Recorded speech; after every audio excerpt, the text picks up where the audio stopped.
entire time. Oh.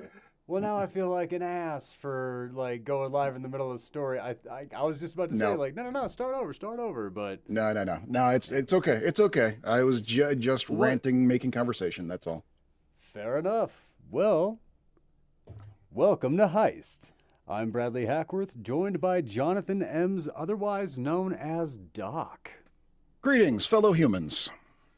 And this week we're going to be covering the 1976 film Car Wash and the 1990s film In the Mouth of Madness. I think it was 95, 96 was that one? I don't remember now. See, I was thinking, like, I saw the year and I was like, wait, so much of this doesn't match what I know about that year. But it's like, that was the thing about the 90s. 94. A lot was great. A lot was still exactly like the 80s. Right, yeah. Well, And then and we had this the was 2010s a where CGI was perfect, and then we can't get back to there. right, yeah.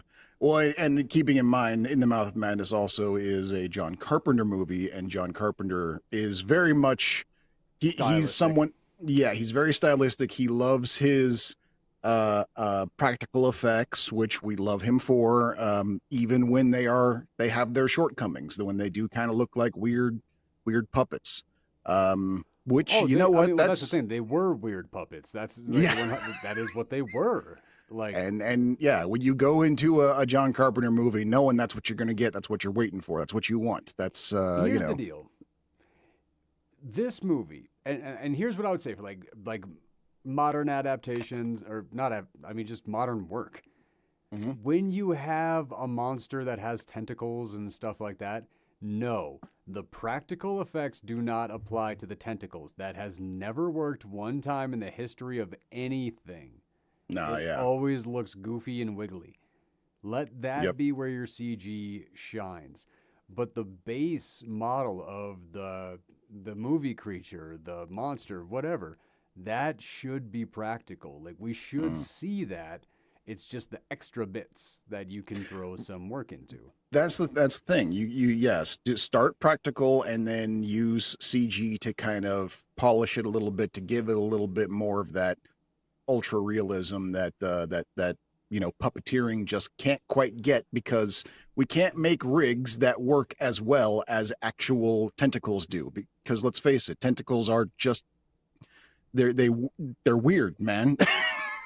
they're just there's a reason why they're I the don't know. stuff of I think it's nightmares. cool that It's mine because have fingers on them.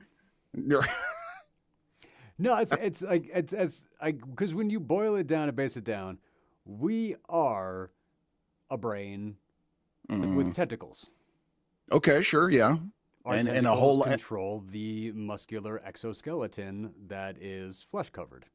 Right. No, that's true. Yeah, when that is very true. I mean, like it's got it's it. I know that there are some people who like are weirdly offended by that because there is because after I thought about that, eventually I saw a meme that was like right alongside it. I was like, hell yeah! Yeah, And I yeah. read the comments and man, Oh yeah, no, ooh, people have a real issue with the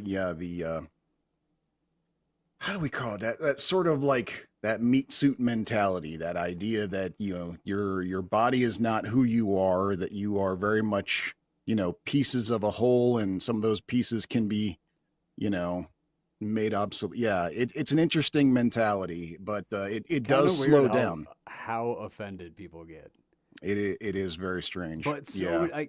I guess it kind of I can see where it makes sense when you've wrapped so much of your identity into the way you look. That's true. Yeah, exactly. Yeah. I mean, you and I have talked a few times, about the pretty privilege and height privilege and stuff like that. And if Oh, these, all the if different some, kinds of privilege, yeah. yeah, that you are that essentially the deal is that we none of us like that pretty privilege exists, but we all admit that it does, kind of implicitly, and we accept the fact that it is random. We get what we're born with.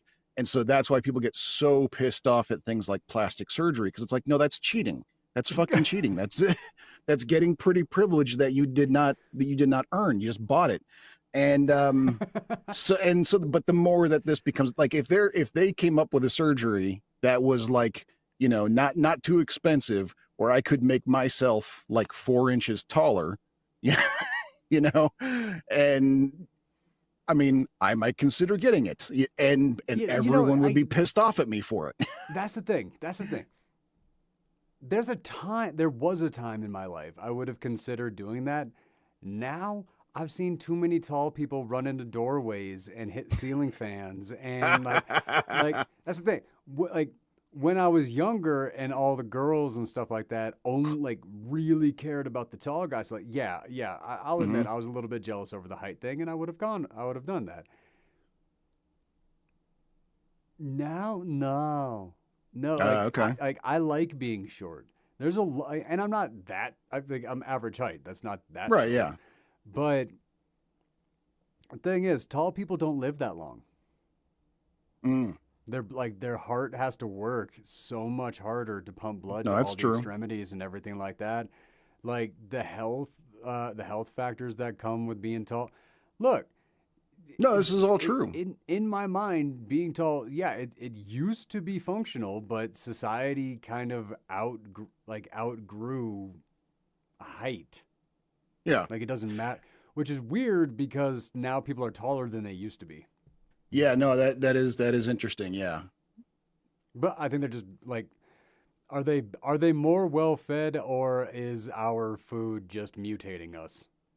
Or it could be a matter, or it could be a matter of sexual selection kind of thing too, where it is just There's tall that. people just get laid more, and there's the intermixing of groups.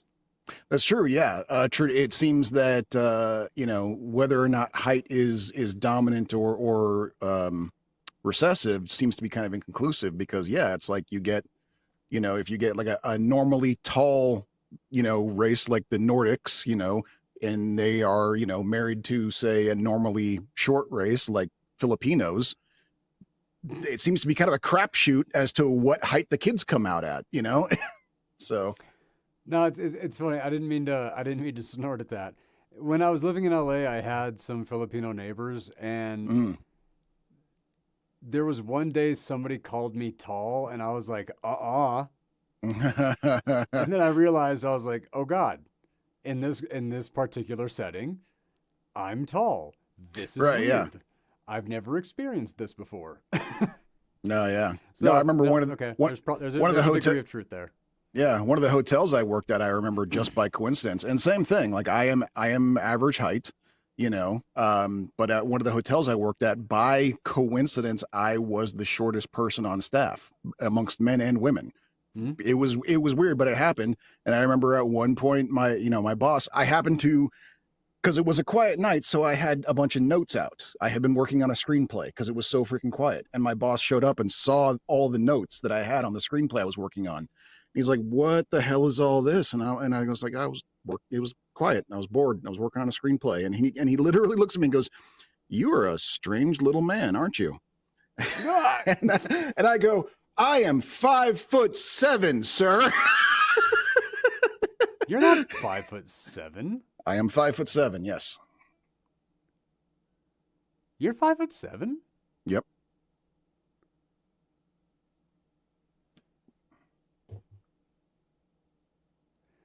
Why is that? You're gonna have to go get a tape measure at some point, or like, when's the last time you went to the doctor? That something's not tracking there. Why is that not tracking? What's going on? Because I'm not 5'7", and you're taller than me.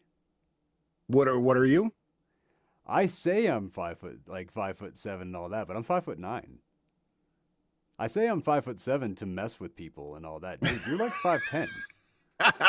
No, there's no. Oh, okay. So you're going off of when we went to the premiere together, and I was taller than you in the videos. Yeah, I was wearing lifts that weekend. Oh, son of I forgot. I edited those videos so much, I forgot. Yeah, remember, I even told you, I was like, dude, I'm going to run an experiment. I want to see if this actually works. I'm going to wear lifts all weekend. Are you cool with me being taller than you this weekend? And you were like, fucking go for it. Oh, my God. Holy crap. Okay, yeah, you broke my brain a little bit there. Yeah. I forgot. Oh my God. Because literally, I was Hmm. thinking about the intro video that we made for that. And I was Right. like, wait, no, Doc's taller than me. That's not. But yeah, no. Because, yeah, I tell people, I have so many people that are my height and a little bit shorter that will say they're 5'10". So I always like now because like I said I grew up in North Dakota, man. I used to be actually short compared to a lot of people. After I Right. left Yeah. North Dakota, if you were 2 or 3 inches taller than me, I didn't even register it. Like Right. you needed to be half a foot taller than me before I even recognized you were taller than me.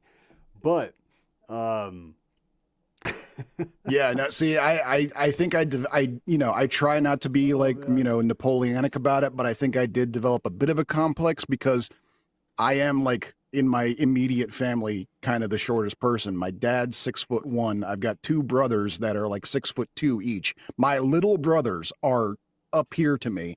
So yeah, I got a little bit of a complex about it. I'm not proud of it, but yeah. And okay. I've seen it happen where it's like I will say something to someone and they'll be like, "You're full of shit," and then my father will walk in the room, say the exact same thing, and they're like, "That man's a genius." I'm like, "Are you fucking kidding me?" Yeah, yeah. No, I've had yeah. So my last roommate before I left North Dakota and I went out and I joined the entertainment industry and all that stuff, he was I think 6'6". His little brother was 6'8". His mom Mm, was 6'3", I want to say, or damn. Mm, it's 2 or 3. Like, yeah, I would hang out, and the funny thing is, it happens so frequently and so like I would say something and be like, yeah, all right. A few seconds later, like because he was my buddy, right. he would hear me. Like I would say something, he would be like, "Oh yeah," and then he'd kind of like back up what I was saying, and then all of a sudden everybody be like, "Oh yeah," and I'm like, Right. "Dude, this caveman shit is real." Right. Like I'm sorry, but like I am watching this in full. Oh my god. Okay, I love this. I love this man. I haven't talked to him in years, but I love this man. He's sweetest dude, huge, monstrously muscular, all this stuff. So insecure, so delicate. Mm, Like I remember, dumbest thing. But we were sitting there, we were out at the bar and all this, and I don't remember why, but somebody like told me to flex my arm, and I was like, I really don't want, because I was standing next to him. right. Yeah. Yeah. So Let's not make this a competition, people. I was like, yeah, no, because I will lose. I Exactly. felt Yeah. this. I knew it. My insecurity was riding, and she was like, just Yeah. do it. I'm like, fine. So I did, and she's like, whoa, and then like touched it, and he's like, hey, and like slapped her, slapped her hand. Like it was funny watching all of it happen because like she did it without thinking, he did it without thinking, and I just died. I was like, Yeah. okay, thank you for that moment. That was awesome. And then she looked at me. She's like, what? He has the arms. You have the abs. And then for like the next 3 months, dude was working his arms like crazy in the Oh. gym. And so it turned like this really funny moment into like this really sad memory for me. And I'm like, man. And the weird thing is like, okay, I get to know this. Right. Never get to talk about this. Yeah. Yep. Nobody's going to believe me. But the fun part about taking the name out of that story, it's just a story. Yeah. No. Exactly. Yeah. I like, oh man, I will never. And that is the reason that when I watched Captain America and Haley Atwell like couldn't help it, but reached out and touched. I was in the theater, scream laughing to the Oh point yeah. that like the people around me are like, "What the hell is his deal?" Like, Yeah. No, see, for me, it was when, funny. they asked, I mean, exact same scene when they brought him out and they're like, so Steve, how do you feel? And he's all, taller. Like, Yep. like, same thing. Yeah. No, because that was the thing. Everybody, including me, laughed at that. And then I Mhm. saw that moment, and then I kept laughing, and Right. nobody joined me. I'm like, oh man, she's got massive lady wood. It's hilarious. Yeah. And then you find out that that was not like improv. She literally like she walked up. She was like, I couldn't help it. Like I had to touch it. Like it was like she literally couldn't help it. So that was maybe not improv, but she fully allowed like her character was Yes, like, she was in the moment. Yeah. man, Right. Exactly. Yes. beef. Yeah, no. I mean, can you blame her though? I mean, Chris Evans really like No, the man earned it. We've seen the workouts that these guys did for these movies, and it's like, you know what? Hey, I can't be mad at you. Like, yeah, that's got the like yeah, yeah. I look back at like when I was training and everything like that. It's like, Mhm. dude, I because my biggest struggle was always just putting on weight. Like everybody's Mm. got their struggle. Some people it's shedding the weight, some people it's keeping it on. I struggle not being very, very skinny. So a lot of my struggle was like some of them actually talk about this. The sheer amount of food you have to eat. Mm. Like Yeah. just sitting back and trying to shove down over 5,000 calories a day. Yeah. And that's funny. Like the other day, I was looking at that. I looked at like the bean dip or whatever that's in my fridge, and I'm like 40 calories. 40. How did I ever manage that? Hmm. Yep. Yeah, but I'm pretty sure if I told anybody the diet that I actually had at that point, they'd probably get sick. Oh yeah. Well, I mean, that's kind of one of those. That's the one of those repeating things we get every 2 years. Whenever there's a, whenever the Olympics are on, there's always got to be at least one report of one of our Olympic stars, and it's like, let's see what they have for breakfast every morning, and it's the same thing every time. It's always like, okay, yeah, no, they're eating like 12 meals in one Hmm. sitting for breakfast. And it's like, yeah, no, and they have to. They're going to go burn that, at practice before the competition even starts. They're going Oh, to eat there you go. again before, you know. Actually, you kind of stumbled right into it. A little bit too easy. I can just tell you what I had for breakfast at that point. Hmm. Woke up right away, and I would down a full protein shake. Then I would go to the commissary. I would have a bowl of cereal. I'd have an omelet. I'd have two pancakes. I would have oatmeal.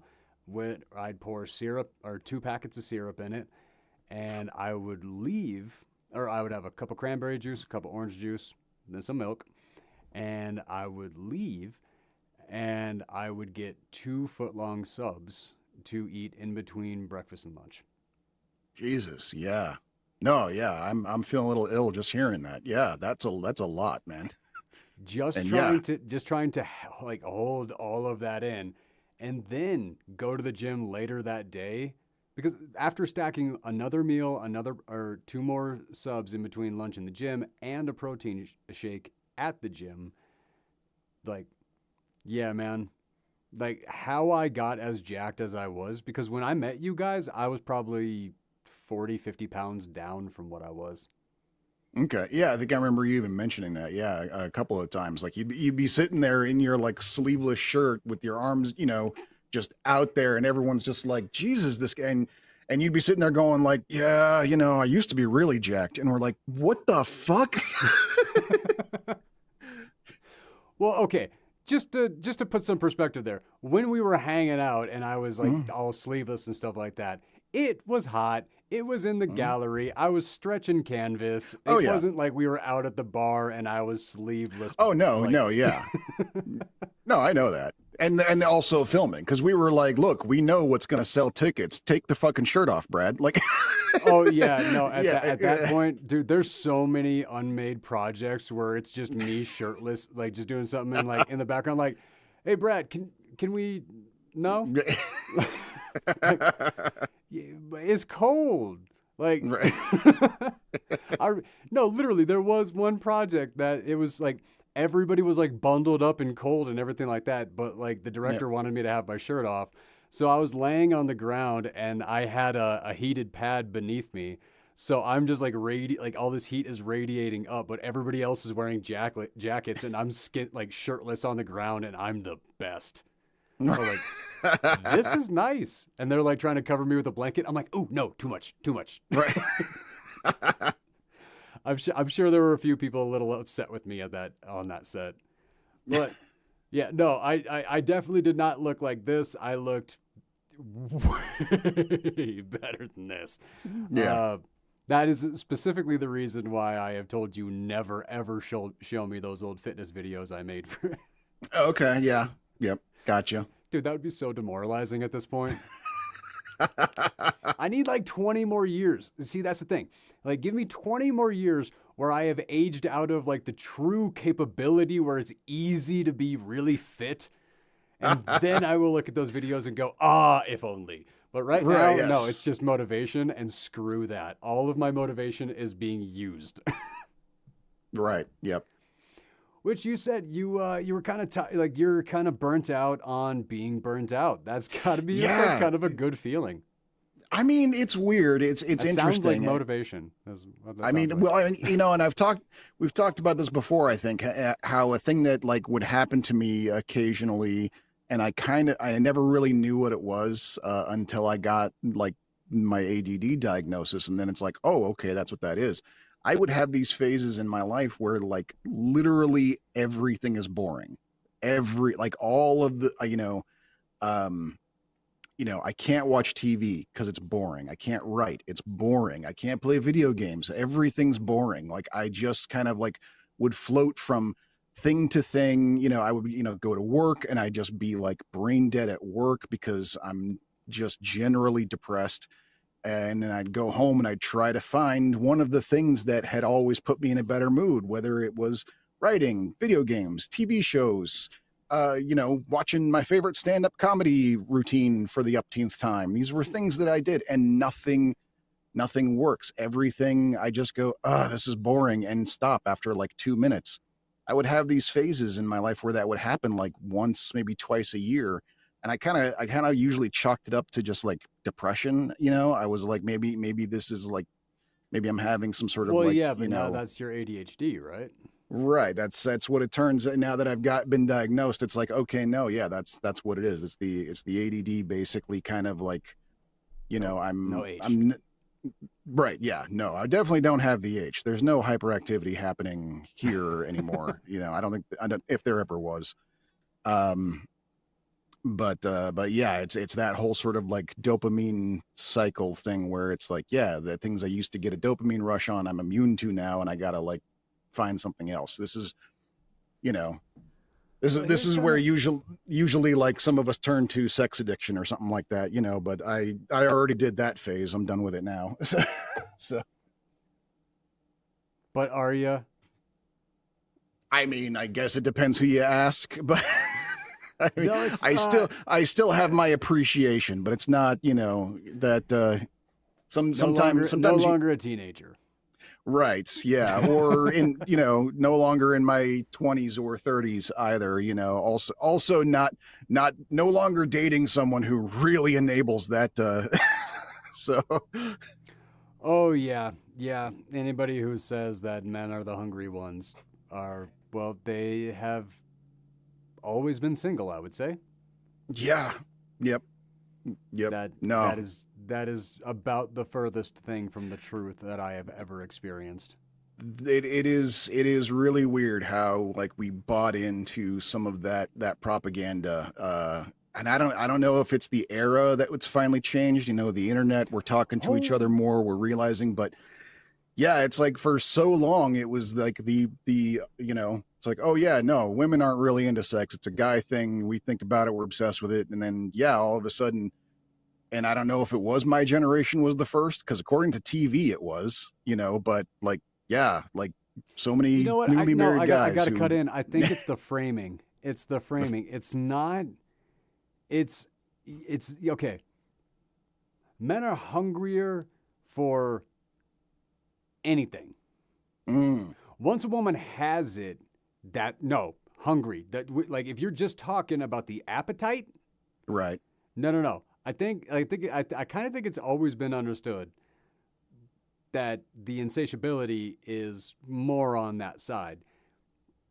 The acceptance to just do it Well, with like whoever that's right. us. Yeah, well, and I think that's partly enculturated because even with all of the growth that we have done as a society, one of the things I noticed is still kind of um, not as much of a hard root as it used to be, but it is still very predominant, and that is this sort of unconscious belief that a man's worth is measured almost entirely by his sexual desirability, and so we will accept that from whoever we can get it from because that's what makes us feel like we're worth. Because I know that was definitely how it was for me growing up when back in the 80s Oh, and 90s as a yeah, yeah. kid, literally No. the only thing that mattered was whether or not girls liked you and what girls liked you and how many girls liked you and that No, was it. I Like would say that's the caveman shit. probably yeah, a little bit of it, yeah. I But mean, has that I mean, I'm not a teenager anymore. Has that gone away? I mean, I mean, that's a good question. I don't know. My kids are a really tough gauge to look at because they've never been normal. So, and that is fair. But here's and here's where I'm going to like combat it. The biggest stars are still the hottest people. that is very true. That So I is very mean, true. how do you combat that? That is a great question.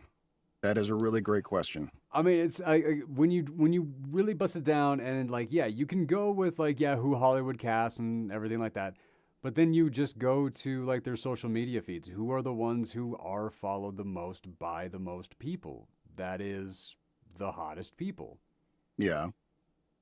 But I and guess there's usually the also, hottest comedians. Even like I mean that's just how it goes. yeah, I guess that is true. Yeah. Like That's a right back tough to what I one. was saying a little bit ago. It's that Yep. caveman shit. But is it caveman shit or is it socially ingrained? I mean, because It's one could, caveman. I think it's caveman shit. Like because like you look at caveman behavior and everything like that and you equate it to animal behavior, like you go after the most females and stuff like that because you're trying to spread your lineage and everything like that, and you're like a lot of the anthropology towards like caveman behavior, mhm. so like that before the civilizations and stuff like that came in. No, like how they acted was based on survival. It's funny you should bring that up because that's precisely the book I was listening to today while I was cross stitching.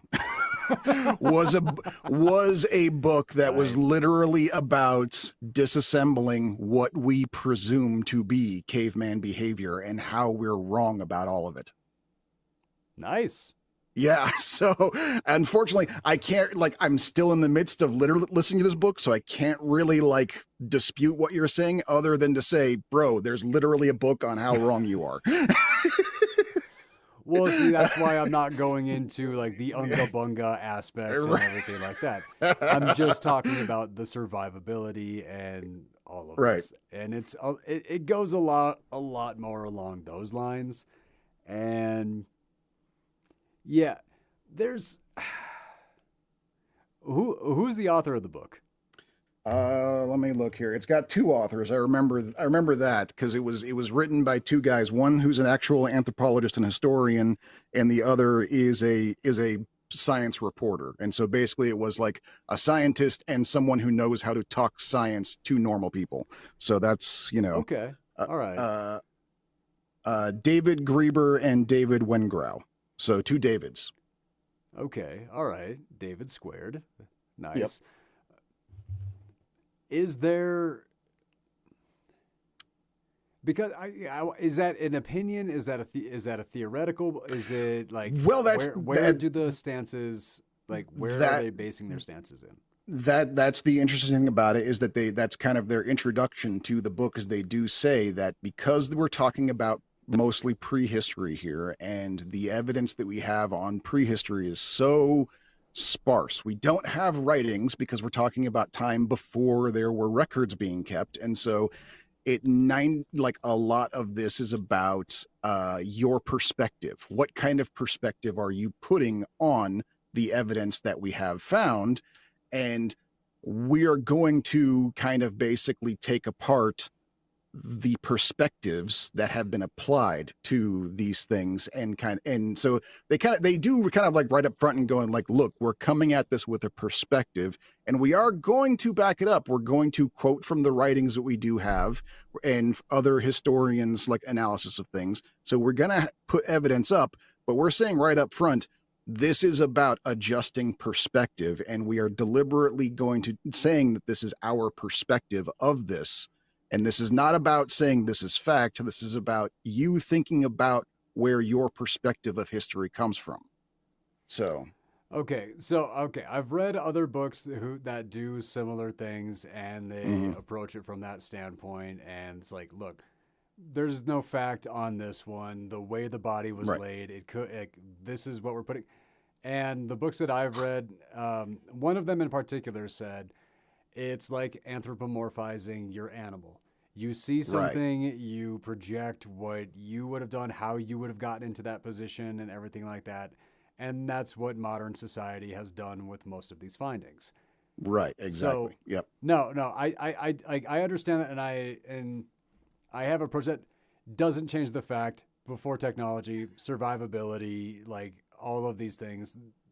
No matter what, you go to the core of human nature, and when it comes to being about survival and all this, you like, and I mean, I'm not like, I'm talking evolution and I'm talking all this.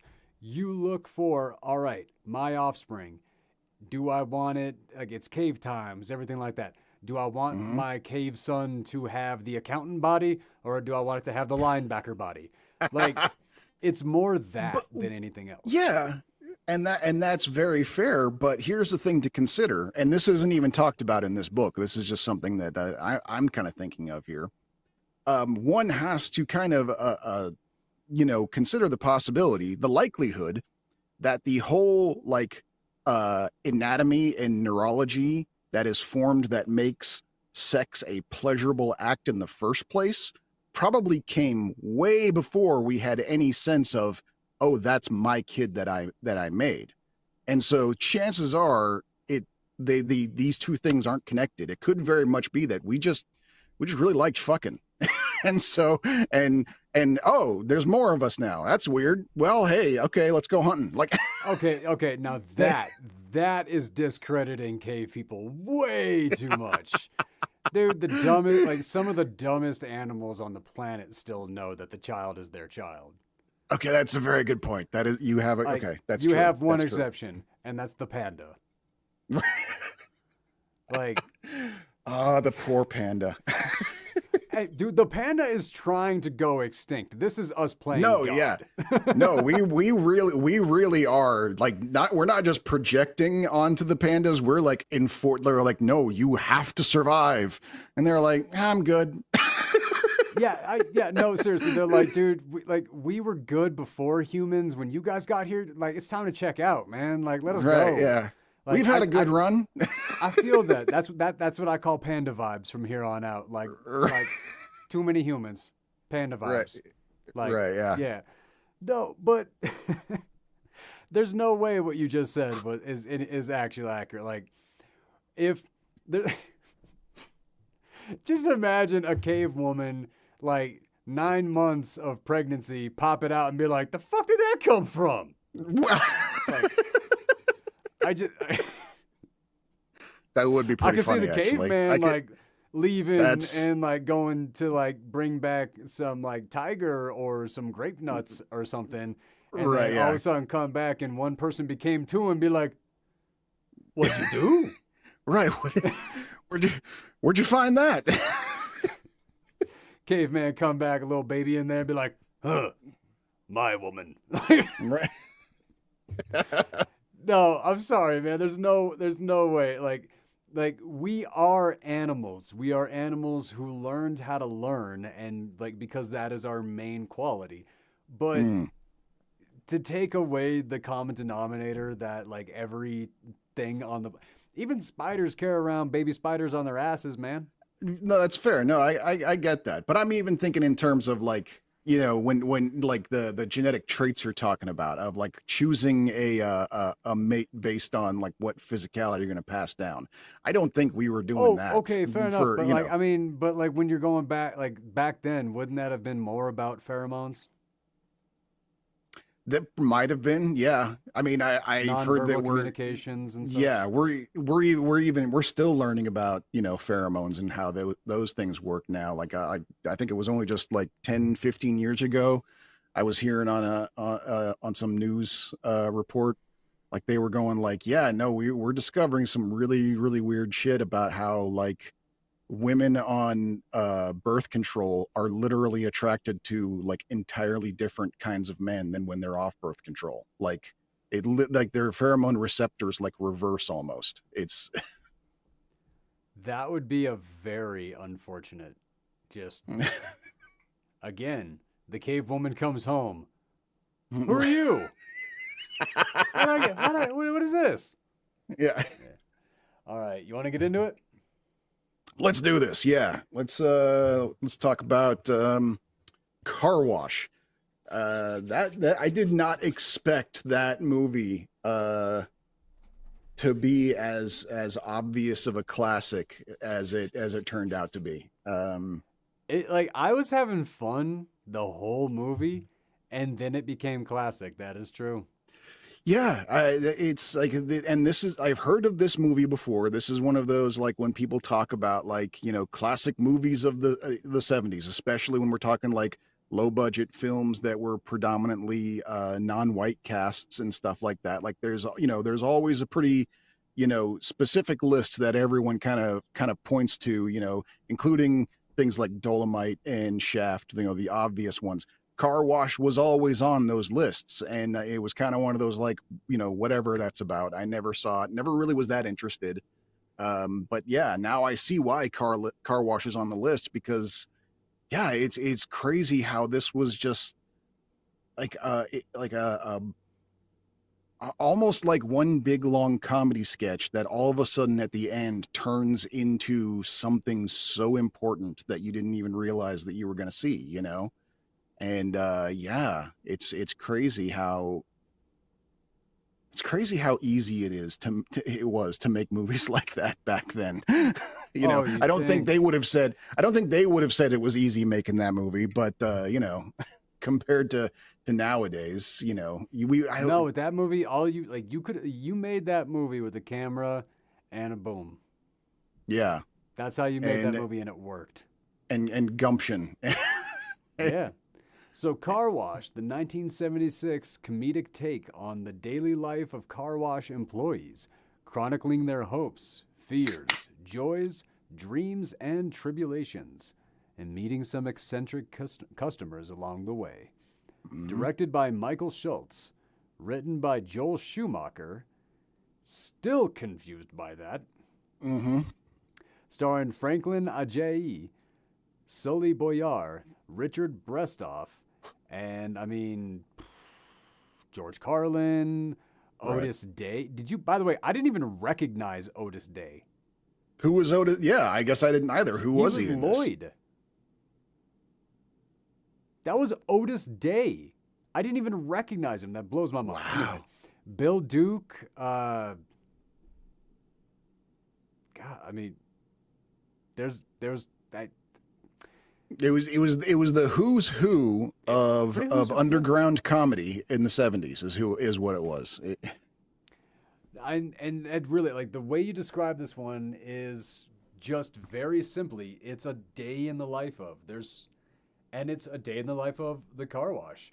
Yep. You had I'm pretty sure it took place in LA, because you had guys that were going off to audition, and Right. Yeah. those They guys were going throughout to. the whole movie, every time, every skit, every dance, every move, everything, I'm like, God, man, these are the guys that I would show up to work, and sometimes I would freaking love having them around, and sometimes I'd be like, not today, guys, not today, shut Right. it up.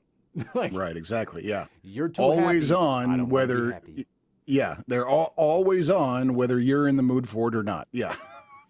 And like that's like, again, we've talked about this off and on. It's weird for me to watch movies from the era when people tell me that it was not safe and nobody and like movie roles and everything like that, like all, and then you see a gay character in drag that every single character in the movie completely accepted. Yeah, exactly. Yeah, and And it's it's supposed to be interesting. a day in the life of and a honest Right, representation of the era. So right. which is it? I Like, mean, my first guess, and this may be, we were just got done talking about like projecting ourselves onto the past, so this is going to be, right. so let's go ahead and preface that. Like, I get that this is my perspective, and I'm willing to admit that I'm wrong. But my perspective is, my guess is that part of the issue is that in this case, especially, this was not just a gay character. He was a wildly flamboyant. Yes, it was in all ways you can say it's respectful because he was respected by his peers. He was not, constantly trying to sexually assault Yeah. all the guys on the crew. Like this was a harmless depiction, albeit stereotypically flamboyant in the fact that he was very swishy, yeah, dressed kind of in drag. But still had He a deep voice. Like they didn't go like twink or stereotypical, like they didn't ferry the character, you know? Right, exactly, yeah. But I think the issue being for I'm folks not that trying to complain be about stuff, offensive, by the way. I'm literally like referencing them being offensive. Like I'm, right, yeah. yeah, But I think that's the thing is that when you take a look at movies of that era, whether it's a respectful depiction of a queer character or not, it's always that stereotype. They never went middle of the road. They never had a masculine gay character or anything like that. They didn't show the range in which gay people could be presented. And I think that's probably what people complain about is that when you look back at those times, even the quote unquote respectful depictions of queer characters were still wildly over the top dude, stereotypes. that's And I really funny. I got into an online argument with a gay guy because I said it would make sense that gay is not a character. And then he's like, and he just jumped at me. He's like, excuse me, like characters shouldn't be gay. I'm like, no, gay shouldn't be a character. And then like he just didn't get what I was saying. I'm like, no. When I am handed an audition script and they say mm-hmm, the character is gay, I know what they want. You know what they want. Everybody knows what they want. But that right, is not the only version of gay there is. Like right, exactly. I really had to go into it, and I'm like, there's no way I am describing this to a gay man. Like, what is happening right now? I don't get this. Like, that was killing me. But then, like, after that full explanation, all I got from him was like, oh, yeah, no, I'm with you. I'm like, and just no more comment. I'm like, uh, uh, Okay, thanks. you were so articulate when you were arguing with me. Can't you give me a little more on the agreeance? Social Right. media sucks. Yeah, yep. Because, dude, people will like research and find and dig and spend so much time to fight. And then thumbs up. Yep. Like, No, yeah. man, like the And effort towards positivity is dead. well, and that's the reason why, in the engagement economy, we find most of what's being fed to us are things that piss us off is because Yeah. their economy is based on engagement, and we are much more likely to engage more with things that either anger us or frighten us than we are with the things that we actually enjoy. And so that's why your social media feed is so constantly filled with things that piss you off.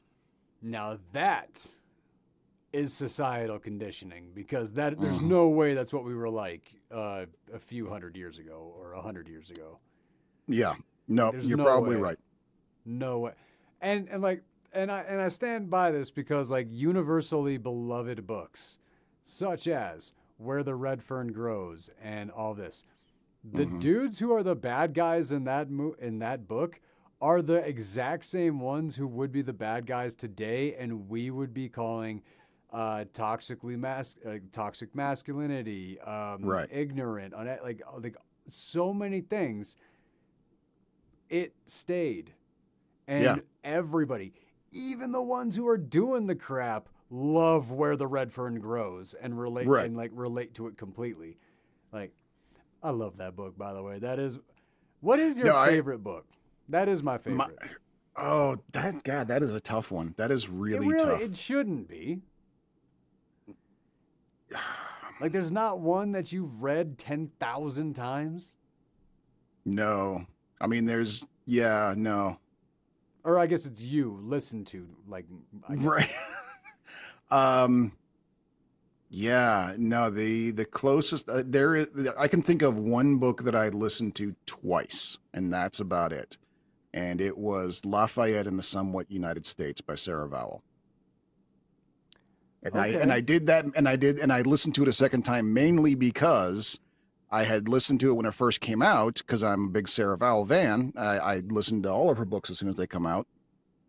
Then I saw the Hamilton musical, and I saw Lafayette in a different light, and I wanted to revisit the history that she laid out in that book, and so I listened to the book a second time, and Hmm. that's basically it. To say that I have a favorite book is that's difficult because that's the thing is like I'm kind of always like moving. I'm a voracious like consumer. I'm always wanting more. I am. That's another like we talked before. That's another reason why I want to be immortal is because I want to consume it all. I need time to do it. It's going to take me at least 30 or 40 lifetimes just to read all the books I want to read. And then another 30 or 40 for all the movies. And I'm probably up to like 200 lifetimes just for all the podcasts. So, um, Well, let's take it. There's roughly 500,000 movies that have been made. mhm, Let's say, on average, an hour and a half. sure. How much time would that be? What was the total again? 500,000 movies, you said? Yeah, 500,000. On IMDb, there's roughly 500,000 movies. Well, because I'm in my late 40s and I can't do math in my head anymore like I used to, I'm pulling out the calculator. 500,000 times 90 minutes comes to 45 million minutes. And then breaking that down, Breaking that down to 60 minutes per hour divided by 24 hours per day, presuming I am awake and watching movies 24 hours a day. That's 31,250 days divided that by is 365 days a year, 85 and a half years. 85 and a half years. Yeah. Okay. And that's assuming I don't sleep ever. or get up to go to the bathroom. So if you start right now, you'd finish around 130 years old. Yep, roughly. Easy. I just got to cut out the sugar and I'm good. Yeah. Fiber. There's the secret. It's fiber. Fiber and hydration. 130. Easy. Yeah. No, see, that's the problem because, like, how could I possibly enjoy watching that many movies if I don't also have my Dr. Pepper? That's just not happening. I'm sorry. Again, anytime you guys want to start, anytime I'm open to offers. Come on. You should have put up a sign in the back. Right. No, car wash. There's if there's brilliance behind car wash, it is the ability that like every character was relatable. Every Yeah. single character was relatable, and that is something that we cross into in films, A Day in the Life of. Exactly. Yeah. Finding how you relate to every single one of these characters. Yep. And even if you don't relate to the character, You you have understand. someone in your life. You have a friend or a family member who's Yes. exactly like one of these guys. Yeah. And car wash, like I grew up in, even if I had never moved to LA, if I had never moved to Portland, I'd never been up in like Seattle area, all this. I still, growing up in North Dakota, had all of those friends. Mm-hmm. There you go. Yeah. Like this was not a cultural movie, even though, excuse me, this is not a culturally um, how do I Narrow, I say guess this? would It's not only able to be appreciated by one culture. Like you right. can like see from the outside and then I, still I understand and feel it. and yeah, this is not even though yes, like technically speaking, this like you said yourself, this was technically a black exploitation movie because it's a large, mostly African American cast. Which You would be George really Carlin and the guy who is obsessed with his chair from the paper. right, exactly. And but you would be really, really, really hard pressed to say that this movie would only apply to the black experience in America. Like, yeah, there was a lot of it, especially when you had like, you know, the guy who is on parole talking to the guy who's about to commit a crime. Like, that is not a uniquely black experience in America, but it is a predominantly black experience in America. Well, Um, I not I don't mm, I don't think that's true. I do think the black experience part of that moment of the film mm, was the connection because here's r- the thing, and I hear this less and less as time goes on, but back then in the 70s, 80s, 90s, early 2000s, I heard this all the time. Not so much as anymore. Tell me if I'm wrong. mm, But a black person represented black people. And it is okay, not, yeah, and that is less now. I don't hear that as much now as I ever used to. right, But like a lot of times, like, dude, you can't do this. You can't do this to us. You can't, like, you are like, and that message, that is a part of black culture that we don't cross into. right, yeah, Like okay, any mistake that I'm making, it's, dude, you're being an idiot. You're doing this. You may be like, maybe a family member could have said that I am reflecting poorly on the family or something like that, but it has never been about what I am. right, yeah. And No, that's like, very true. Yes. I think that's where a part of that moment came through, and that's why black people call each other brother, and white Mm-hmm. people, Well, what the hell? Like most white people don't. right, yeah, and I think that's kind of what I like was My muddling and ass is saying in that. tiptoeing over here. Right, yeah, and I think I muddled in saying that scene, like it's not to say that that's definitely just a black people thing. It's like no, but it's still relatable. Like even though that is something that, especially in movies from the '70s, was very much something that you saw in black oriented films, it was still something that everyone can relate to at the same time, and so that's kind of like Because where you have a lot of people now that are like, oh yeah, 70s, like my grandparents, they were innocent. It's like, yeah, but your grandparents' parents weren't.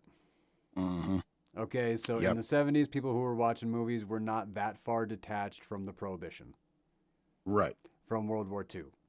Like, yep, like the world was violent and still reeling from the violence. So, hmm like, where people are like, and I've had this conversation with people. It's like, yeah, well, I mean, you guys like, maybe like white people didn't really understand violence until later on, or until this and until that. It's like, dude, you need to read more history books. hmm The violence was different. It yeah, wasn't that it wasn't there, and the fact is, like, we were all like, as kind of, I mean, it's hard for these things not to come to mind with the type of movie that we're talking about and stuff like that. I can't really help this. Um, but somebody was like talking about how um, every white person back in like during the civil rights of the Civil War, everything like that, hmm like all of them were bad and stuff like that. And it's like I don't want to like be that voice who's on the other side that's going, well, no, we're going to hold on, and but it's like, come on, man. Like, if you want to talk history, let's talk legitimate, accurate history. hmm Like, so many of these movements would not have happened without people on both sides supporting. Right. Yeah. Like people Exactly. from Yeah. not both sides, but people from both groups, people from all groups. Like it took it like in order to make that kind of complete societal change, it took everybody. Hmm. Yeah. Like that like I and mean, but the yeah. reason why I bring that up is because what we were talking about, and we talked about it in the Cowboy Way and even in the Car Wash here, 10 Mhm. years after the Civil Rights Movement, there was less about racism and race in this movie that was basically all about race than there is in the average movie now. Mm. Yeah. Well, and yeah, and I think that's kind of part of like that reminder, I think is what it comes down to is that like, yeah, you didn't have to explain the mentality of this of and the aftermath of the civil rights movement in a movie made in 76 because everyone who's watching that movie just lived through it. As opposed to today, they kind of have to belabor the point because most of us were not born yet. And so it's like we only have the movies to go off of. And yeah, when we go to back to watch, they don't, there isn't much to tell you about the civil rights movement in Car Wash because they don't need to. That's not what the story's about, and they No, don't no, need no. to I hold mean, their I'm audience's not hand. literally No, talking no, no. about I'm them no, no, no, talking no. I'm about the civil. no, no, no. I know. I'm just kind of illustrating a point here. Is all I'm saying. Okay. Is that you don't have to, you know, if you want to, like if you want to know about the history of some of that time, going back to watching the movies that were made them might give you some touch of it, but also at the same time, yeah, they're gonna kind of wash over it because yeah, everyone just lived through it. They don't need to talk about it. As opposed to now, they need to keep putting these things in to remind us. By the way, don't forget this was some of the shit that was going on back then. And so, And I'm not talking about like what was going on back then, like, and that's why I brought up the Cowboy Way mm, because when we were watching the Cowboy Way, like one of the things that was kind of screaming at me is if that movie had been made uh, today, somewhere around there, Ernie Hudson would have been called one of the good ones or something along those yeah, lines. some long, yeah, yeah, That's what I'm talking about. The okay, like this movie, like Car Wash, more felt like the goal. hmm, Like it was the representation of like this is what it is, this is what it is. And I understand the message that they were trying to put across there, where like, okay, it can happen. This is how it can happen. Now, when there's a lot of films and you put like different groups together and stuff like that, there's not the example of how it can happen. It is the example of how it doesn't work. right, The message is not okay now, and nobody, and yeah, I don't, and I heavily, heavily disagree with it. And they're like, and the message like, and a lot of people will see it very similar to what you said. Is like, no, but people have to understand. It's like, who doesn't? Who doesn't understand that this is a problem? But when right, you're constantly showcasing, like, when nobody is seeing the example of how it works, like Car Wash, it worked. right, It just worked. It wasn't highlighted. It wasn't, the light wasn't cast upon it. It wasn't, hey, look, black friend. right, Like, none of that type of thing was happening. It just was people being people together. Yes, you yeah. did have the goofy little white boy who was going real, real hard, but that's Oh, that like he was trying. He was trying so oh he hard. was That's what so was try hard. adorable. Yeah, that's Exactly. what was adorable about him. But see, that's the thing. They didn't treat him like he was like they didn't like chop him down for like cultural appropriation or anything like that. I think there was even one part Mhm. of the movie like they pulled him aside and they're like, "Dude, you got to take it easy. Like put Right. this book down, man." Like it wasn't about chopping him down for trying to like be too hard. They were like, "Dude, just be you." Right. Like Yeah. it was a very healthy like it was the commentary was there, but I never looked down on that character and the movie never told me to. No, yeah. And yeah, in fact, the movie was pretty clear on who he was right from the get-go. He was a privileged white kid who was trying hard and trying and kind of failing at trying to be working class, but everyone just kind of was like, he's harmless. Let's just. That Let him character be. in a movie now would have been Seth Green in that teenage party movie, where Right. like they were going through all the stereotypes, and they show Seth Green, and they're like Asian rapper. Like I don't know what he's trying to be. Like like that's basically what would have happened to a character like that now. But to have the character in this story back then, the character was used as a lesson, not mockery. Right, And exactly. like I think that's why this like there's a lot of reasons why this movie like really stood the test Mhm. of time. And I mean, dude, 50 years later or 49 years later, it's so easily relatable. Yeah. Yep. Like No, I think I that is related more to this than the paper. okay. Yeah. But And I that's feel you there. because Yeah. I spent more time as a grunt than I did as any kind of literary person. No, yeah. Yep. No, I feel you there. Yeah. And and I don't think even like for me it wasn't that I even spent time as a literary person. I've worked in an office before, and so that's so the paper is, I've done warehouse work, I've done hotel work, I've done office work. Never worked at a car wash, but I have worked on farms, and it's not that much different, and so No, it's not really. I mean, no. I mean, like, no, like washing farm equipment. No, that's like 10 cars a piece. yeah. No, I get how that goes. I Yep. my first nationwide job. I was 18 and I was doing custom combine. You know what a combine is? Hmm. Yeah, I was doing custom combining. So I left North Dakota, went all the way down to Texas, and then I stopped at every state between Texas and North Dakota, and I went through and I combined some fields.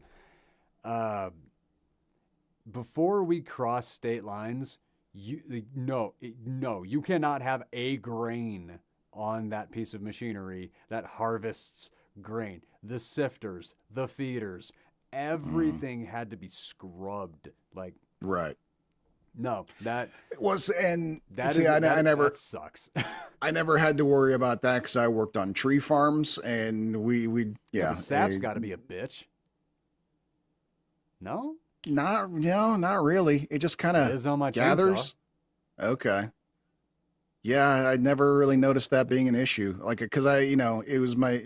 Well, maybe All right, so yeah, I was the boss's kid. It was my dad's farm. Fine, whatever. not. My, I don't know about all this grunt work shit. right. Oh yeah, no, the grunts did that. Yeah. No, but that's the thing is like, I know that my dad didn't clean any of his equipment. Like, like Oh, that.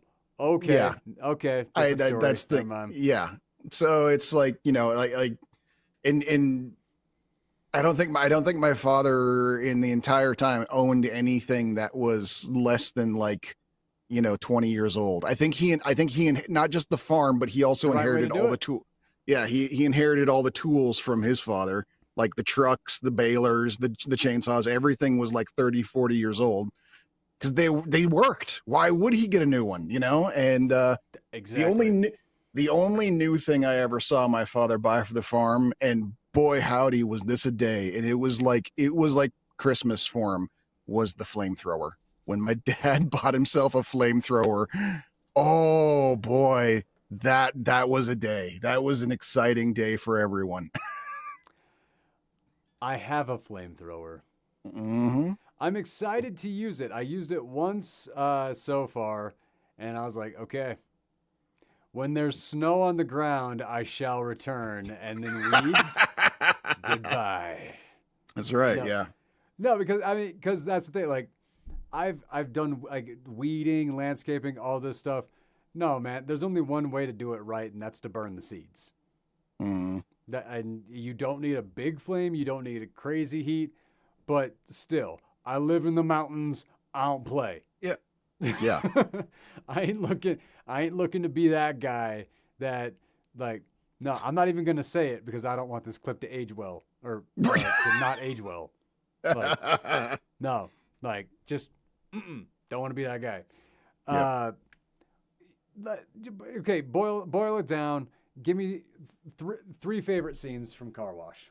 Three favorite scenes. Well, definitely that final scene, because like even like when we were watching it, I even said like this right here is the scene that makes this movie a classic. Like after all I after know. all I these couldn't years. believe you were talking during that scene. I was that blown away by it because it was so unexpected. I was shocked.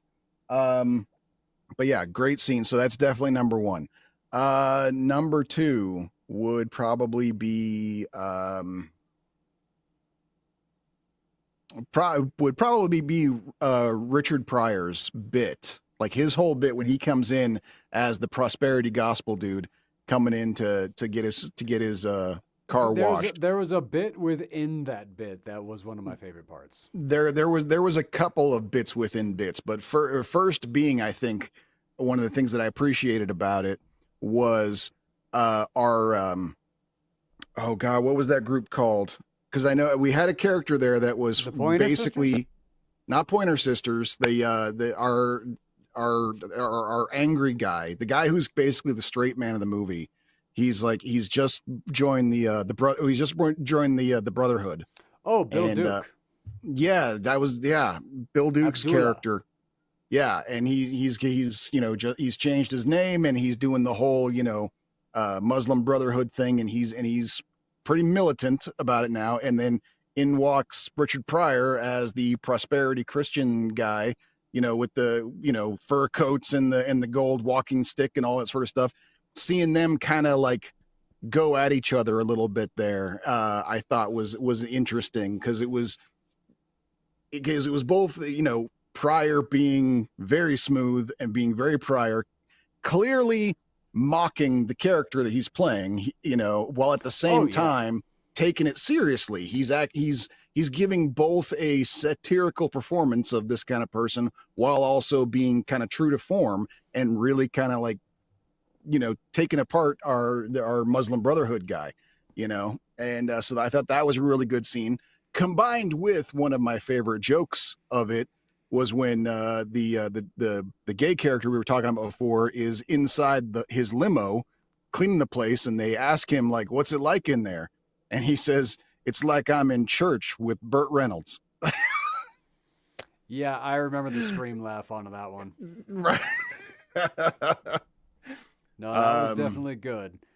Yep. In that sequence, Richard Pryor pays the shoe shiner and then takes the money out of the shoe shiner's hand as a donation. Right, exactly. Yeah. He starts taking collections after paying for the shoe shine and the car wash. He then starts taking collections from everybody and leaves having made money. Yes. No, like that quick scam in and out. And that was the thing, like I thought Richard Pryor was in this movie more because he was marketed like as starring Richard Pryor, and Right. like that was one of the reasons that people had initial anger over the film because they felt like they were tricked into going and seeing it. Ah, okay. I get what you're saying. So it struggled with some anger to begin with, which kind of a messed up one because it's like, I'm mad at this black movie. Why? Because it's black? Well, no. Damn it. Like, Right. I don't know if they would have had the same struggle back then as we would now, but I can see it so easily. And the crazy thing, and I don't know if was the start of a trend, but I know it became a trend. I remember when I was a kid hearing people who were pissed off at the movie Glengarry Glen Ross because Alec Baldwin had top billing in that movie, I even don't though know he's when it started, but movies were already like the movie industry was already 60, 70 years old by the time Car Wash came around. So I kind of doubt it. That's the thing. But yeah, I mean, it's not a that seems to be like kind of one of those things that they do where it's like if they can get a name actor in there, even if it is for a cameo role, they're gonna put them on the poster if they can get away with it. Even True, but like, here's the thing. I have always been confused by movie credits when they do this because when it's going into something and it says with, like Robert De Niro or like the biggest name of the movie, like it's with this person. I don't know if they did the with because that is the name that deserves the most respect and like separate from the rest of the cast, or if they're going to have two lines in the film. Right, yeah. Like there's no way for me to know, and I hate that. I think I remember hearing somewhere. I don't know if this is true. This was one of those back in the days when Hollywood rumors were very slapdash. Like before even the internet was even a thing. This was just like rumors were literally word of mouth rumors. Yeah, tabloids. But I heard that things like that, like with or featuring or stuff like that, these were like literally negotiated by their agents. Like they're like, we will be in your little low budget movie for 2 minutes if you give us this separate special credit or something like that. You know, whether it's, you know, starring this guy even though he's only in it in the beginning, or featuring, or, you know, and then finally at the end with so and so. Like these were things that their agents would negotiate as sort of a, Well, I you may imagine not be that able to you you may not get be able to different pay levels us, of but you could. residuals. Yeah, that's probably true too. Yeah, actually, that probably So does dictate the it makes sense residuals. that they would want to push for that as often as they could. Yeah, But like if I had like and this is just like if I ever were to direct a film or anything like that, and the actor that I respect, like there was an actor that came in and had two lines, and another actor that came in that I massively respect. Both of them would have the width, and that's the hard part. yeah. But I Because it have would, seen that before. and yeah, I've seen it too. Like, you know, with Robert De Niro and Robin Williams. That made me sad. Right. Damn it. Ah. Oh, nope. Just remembered that his daughter's name is Zelda, and I'm happy again. There you go. Yes. Yep. Yeah, it's that easy. Ho ho. No. I still have Uh, not seen her movie. I keep meaning to. oh, neither have I. Hmm. Some other favorite moments of the the receptionist like getting like the full ladywood for like that Captain 70s guy. Right. Yeah. Yep. Yeah, no, that was funny, and That was an odd little side plot too, where we have the guy who owns the car but wash. necessary to the day in the life of though. We needed to have Right. her Yeah. day too. Exactly. Yeah. But yeah, it's like we kind of like it was weird because we've got this guy who owns the car wash who is kind of a dick, but not really. Like it's weird because we're kind of like just when we're starting to hate him, we then feel sorry for him, and then back to hating him again because he's just kind of like, you know, like even right off, like people are giving him shit for like having an all human car wash and no machines. They're like, you're such a cheapskate. You can't get machines in here to do I the know work. what a trip up from the Yeah. times. Yeah. Now, like now, everybody like wants to keep human workers just so people can keep getting paid. Back then, it's like pff, you don't even have machines. You're paying humans. Right. God, man, the era of the Jetsons.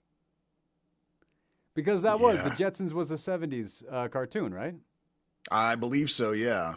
It was I'll check. Flintstones '70s and Jetsons. It may have 80s. been 60s actually. Now that I think about it, I'll have to check. But Dang. yeah. Aren't No, but they can you- doing a Jetsons movie with Jim I have Carrey not as heard. George Jetson? I have not heard anything about that. No. See, that's what's bothering me about like all this AI stuff. Like I'm seeing trailers, I'm seeing like legitimate full trailers for movies that like are not happening, and I'm like, this Right. is. I know, hate right? this. Yeah. No. That's annoying. But yeah, yeah, no, can you imagine, like that was the future the Jetsons promised when they saw the automation came in. George Jetson was supporting an entire family in a very nice condo with a robot maid, and his job was to show up at the office, press a button, wait 8 hours, press the button, and then leave. And that was what we were promised for the age of automation. We might still get there. You know what? Here's the thing. I mean, but Yeah, it's kind of technically look at it. it's technically It's the possible. human showing up to turn the AI on. Right. And then But yeah, now and like, then I keep hearing all these stories about AI trying to like find ways to keep itself turned on, and I'm like, no, but the crazy thing is, and this why am I this still was paying my mortgage? right, yeah, and my,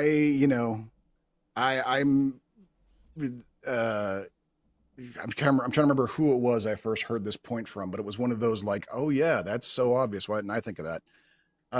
But like, they're working so hard to make AI to replace like all of the low grade workers, to replace labor, to replace artists, to replace performers and stuff like that. And it's like the crazy thing is that you could have replaced executives with a chatbot from the 90s. These guys don't fucking do anything, and yet they're the ones who are not getting replaced. Yet. I'm sorry, man. Like that's the thing. Like it's slow. It's slow, but it's happening. And that's the Right. thing. It takes it like the fact that it's slow is good. I know it Mm. doesn't feel good. It's anxiety ridden and it's frustrating. But when things happen fast, oh my god, the That other does that things that does happen with it. that's true. Yeah. Like I you remember want one of the warehouses that I worked for. One of my bosses, he says like, I could save this company $2 million a month, and I go, how so? And he's like, my immediate boss back at the corporate office. That guy's salary equates to about $2 million a month, and he could be replaced with a single red stamp that says no. did you say 2 million a month? Yeah, What? this guy. That's what he said. That's what my boss said. He was like He's like, my boss at corporate, my immediate boss back at corporate. His salary is the equivalent of $2 million a month, and we could and all he does is say no. We could replace him with a single red stamp that says no, save $2 million a month, because it would do the exact same thing that he does. I hate the world. Mm-hmm. God, that stings. Man, does that sting. No, because here's the thing. I know that when I'm done writing my book, I'm going to be submitting it to somebody and they're going to get paid an ass ton of money to read the first 2 sentences of my book and then turn it down before even thinking about it. Yep. Yep. Yep. And I know all the work I've put into making my book. I'm going into a damn character with how mad I am right now. No, I would say Car Wash, definitely a must see.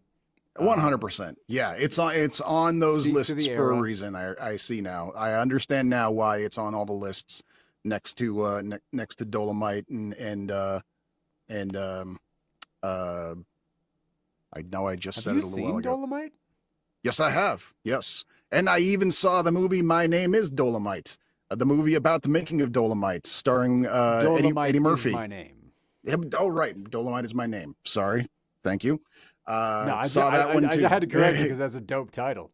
Yes, it is. It's a great movie too. Yeah, I mean they're both great movies. Love them. Oh my god, Probably. my little nephew sent me I sent him a picture of the Northern Lights from up Mm, here and like how red right. they were when I showed you. Yeah. He sent me, he was like, "Oh, that's dope," and I was like,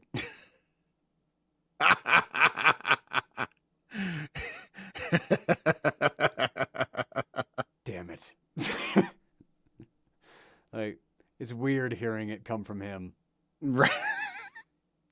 Well, you know what? It shows that he wants to speak your language, and he's making an effort. Good for him. You know. I know, but it's still like one of my buddies tells me is like, "You are the only person that have known. Like, I swear to God, our whole lives, I've never heard anybody say groovy other than you." And I'm like, That can't be true. That but cannot be true. No. I dig it. Yeah. But I mean, but no, come but on, man. I know Bruce you'd Campbell think made more it. people would have quoted, Yeah. but Bruce Campbell made it cool again to say that. So, and I like, yeah, everybody I know was saying it. So I find it weird that there's anybody who's like, I never heard anyone but you say it. Like, that's can't be true. where there are people that grew up with us that also watched Army of Darkness and Evil Dead and okay, Hmm. no, it was really Army of Darkness. That was really the It, one. yeah. No, they didn't quote it like me. Okay. And what they Okay. did quote was the other parts. Right. But me, I was like, no, I'm not quoting the movie. I'm taking that, and that's with me now. Right. Exactly. I am incorporating it. Is what's happening. It's not a quote. I'm It's an sorry, man, but incorporation. groovy is too good of a word to die with the decade. No, of course I agree. Yeah. Like, thank God for Bruce. By the way, there is another Bruce Campbell movie that I had never seen that is going to be the movie for me for this week. Oh yeah, okay, interesting. Yes, and it's an Ash movie. Okay, I'm interested to see where we go here. Okay, all right. Fair enough. All right, moving on into In the Mouth of Madness. In the Mouth of Madness. Something that rare- spurred a little bit of debate between you and I on this one that Yeah. I wasn't really expecting. Yeah. I still stand by the original. I mean, yes, we did confirm that this was an unsubstantiated rumor when I heard it, but I still stand by it because it continues to make sense even after watching it a second time. That I stand by the idea that this was supposed to be the first part of a trilogy that never got finished. Which you then said you found online that it actually was the last of an unintentional trilogy.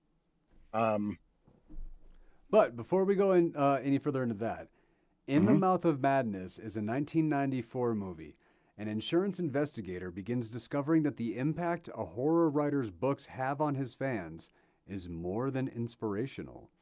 Directed by John Carpenter, written by Michael DeLuca, and starring Sam Neill, Julie Carmen, and Jurgen Prochnow. Which, oh god, and yeah, with John Glover, and I mean, there's a few other, but really, it's just with John There's a Glover lot- and Francis Bay. Right, yeah. Lot of recognizable faces in this, actually. Freaking adore Francis Bay, and in this movie where she's kicking a naked 100-year-old man on the floor, I'm sorry, that's top tier. That was amazing. that was fantastic imagery. Yes, a 100-year-old naked man that's handcuffed to her leg while she's kicking at Yes. him. Like, Yes, absolutely. That was wow. Francis Bay, thank you for doing that. Like that, John I loved it. Loved it. All right, so yes, this movie was a spiritual end of a trilogy where the Thing was loss of the body. I can't remember the other one, and then this one is loss Prince of the Darkness, which sanity. I have never seen, so I don't know what that's about. Yeah, I haven't seen Prince of Darkness either. That's why it didn't stand out. I mean, everybody's seen The Thing. Mm.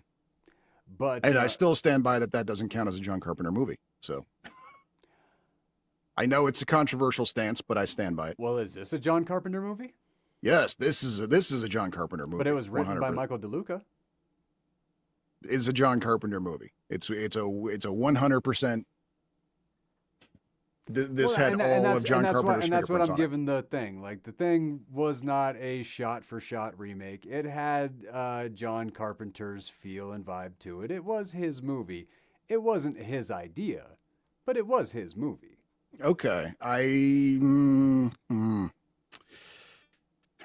mean, how similar is it to the original Thing? Like, when it comes to the cinematic experience? when it comes to the cinematic experience, okay, sure. The original Thing is lacking in some, because it was black and white. It was made in the 40s. I mean, it probably, especially for today's audiences, doesn't hit nearly as hard in the way that it was made.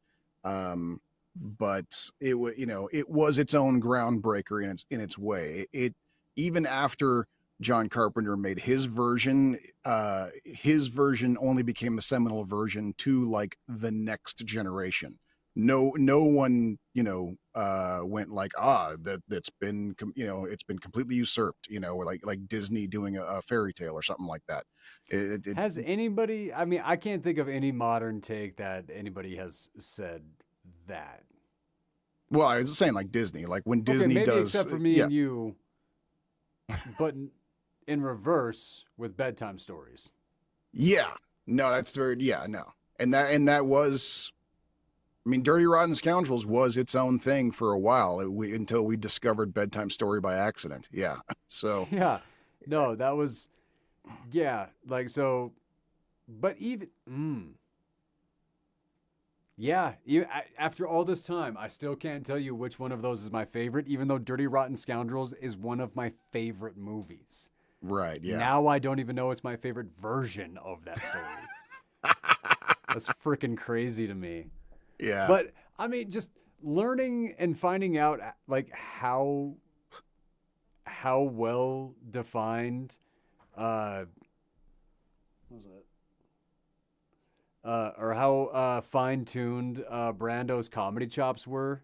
I know, right? Yeah. Dude, that was Can that was an you experience. imagine? Can you imagine if he had if he hadn't ever really gone full drama, if he hadn't done like Streetcar Named Desire and became like Mister Tragic Heartthrob, if he had stayed a comedy actor, like can you imagine what Dude, we would a have? What kind? legend. Yeah. Well, I mean, still a legend, just a I mean, different he kind of is a legend. legend. Yeah. But that's the thing. That's the kind of like that speaks to him as an artist. Hmm.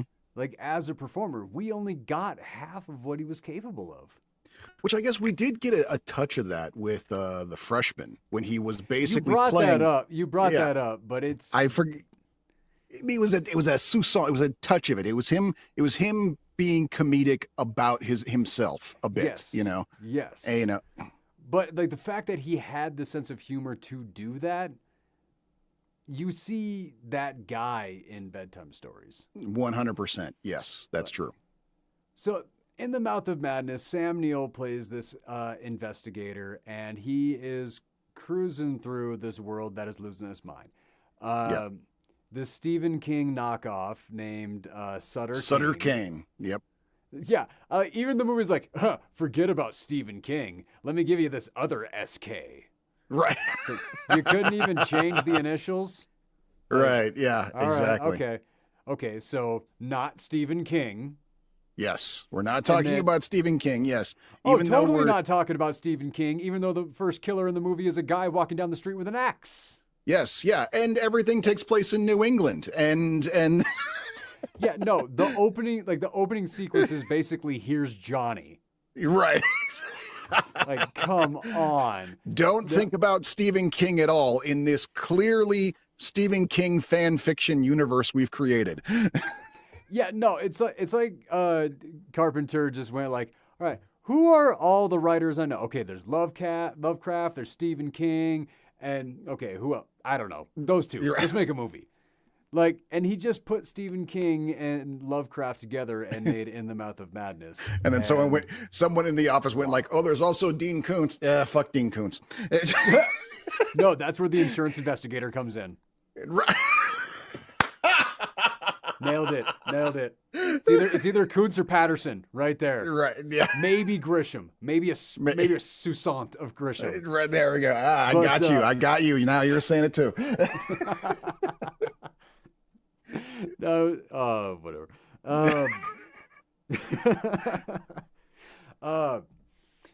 But we followed this insurance investigator as he's like trying to track down Sutter Kane and figure out what happened. And he Right. goes, and we see this Because weird he's- symbolism of church, and like Wes Craven doing his, not Wes Craven, sorry, John Carpenter doing his best to come up with a paraphrasation of, that's not a word, of a way to paraphrase "Abandon hope, all ye who enter." Right. Yes. Do you remember Yeah. what he landed on? What that said? I don't remember. I only because they showed that only for like a second, and I only was able to read like the first like couple. know, but It was it killed me. it was a 4-line thing, and I only got like the first 2 lines before they cut away from it. You know, so I don't remember it at all. No, that's fair. You know, going through the okay, I still. I know you say it's like the first act of a trilogy that never got made. Mhm. I still think the actor who was in the film adaptation went crazy while they were making the movie, because the guy, like the publisher, the guy at the studio, like whatever, the guy from the beginning of the movie, he didn't even know. He didn't read the book. He said it's too gross for him. Like his stomach can't handle it. Like all that. Right. So he wouldn't have gone on set. He wouldn't really know. Like he'd probably be like, "No, I'm gonna focus on another book and money." And I think maybe like while everybody was reading the book and going insane, I think the actor was portraying the story and went insane. And okay. And you think that's what it was when he shows up at the movie theater, sees everything he experienced on screen, that's what they're telling us is that what we've actually seen this whole time was the filming of the adaptation of the book, and the actor who plays him goes nuts thinking he's actually experiencing all of this. 100%. That is what I think. Okay. Um that's not a bad take. That's not a bad take at all. I mean, Um I can't see how the movie didn't tell us that's what happened. Like, I mean, that's the thing. It's kind of open. It's open for interpretation. I think that is one of the intended interpretations. okay. I mean, I think that there was like it was so Where in okay, this so you no in the, let me ask a question. mhm, So you say you thought it was Act 1 of a trilogy that never got made. What would right. have been Acts 2 and 3? Well, and that's the thing is that that's kind of part of No, that was the my first one. yeah that was part of my the issue that I Oh, have always come had. on. What? You said that's What? the thing, and I was like, no, that's the first one. That was such a good joke. Oh, okay, now I get it. All right, yeah. I Oh, thought it was strange that I was like, what? I was like, what is he saying? No, just continue. Like, no, I had to call it back, man. I was too proud of how quick-witted that was. okay, But all right. what would your Act 2 or your Act 2 and 3 have been? Or Well, five? I don't know. That's my point when it comes to John Carpenter. One of my issues that has always been with John Carpenter movies is that, first of all, they're all a three-act structure, and the first act is always the best movie you've ever seen, and then everything after that is crap. That's like that like I like one of my favorite John Carpenter movies is They Live, which the first like 20 minutes of is so mind-blowingly amazing. It makes how bad it is for the last two parts of the movie it's that much more infuriating. I mean, it's like the middle of the movie is so much pointless filler, and it's you're falling asleep. It's so goddamn boring, and then the ending is so bloody stupid. You're just like, what is even the point of anything we just saw? Like it was infuriating at how John Carpenter can take amazing ideas, make them like look like you're in for the ride of your life, and then do fuck all with them. And so, really, honestly, the fact that this movie was all about just throwing in as much random shit to basically go like, no, this is going to be crazy. We're really going somewhere with this, and then the movie ends before we go anywhere, except insane just goes to show that this was the beginning of the idea and that the other two movies would have basically just been like, okay, now what? I don't know. We had okay, he's going to join the army now and fight the darkness. That's probably what movie 2 was going to be, was him just training, at a boot camp, all, you know, uh, Oh my God! Thank you for reminding me. Last night we watched Abraham Lincoln Vampire Hunter. oh yeah. What'd you We were think? talking. You and I were talking about it. I was like, you know what? It's right in front of me. We were talking about it. Gotta. My God. So stupid. So, Yeah. so amazingly, so much fun. So stupid. Like, and they could have made, like, oh, God. We might have, I might go into a whole roast episode on that one because Okay. I had fun. And when the credits were rolling, I was like, God, that was stupid. Right. Yeah. But Yep. damn it, I had fun. I Hey, forgot that Big Trouble in Little China was a John Carpenter flick. I don't think that one ended bad. I thought that one was solid all the way through.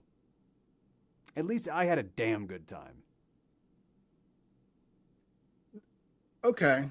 I mean, But yeah, sure. for I some reason, I suppose forgot that was John Carpenter. I guess I forgot about that one too. Yeah. Yeah, no, yeah.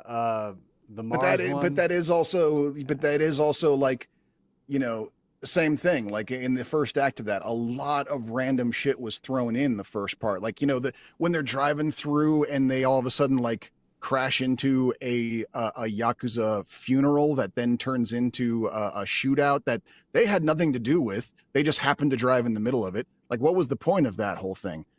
I don't know. it was certainly made for an interesting scene, and you had every reason to think that it might lead to something else, but it didn't. They forgot about it as soon as the scene was over. Oh, hell That's no, they didn't. Whoa, whoa, whoa, whoa.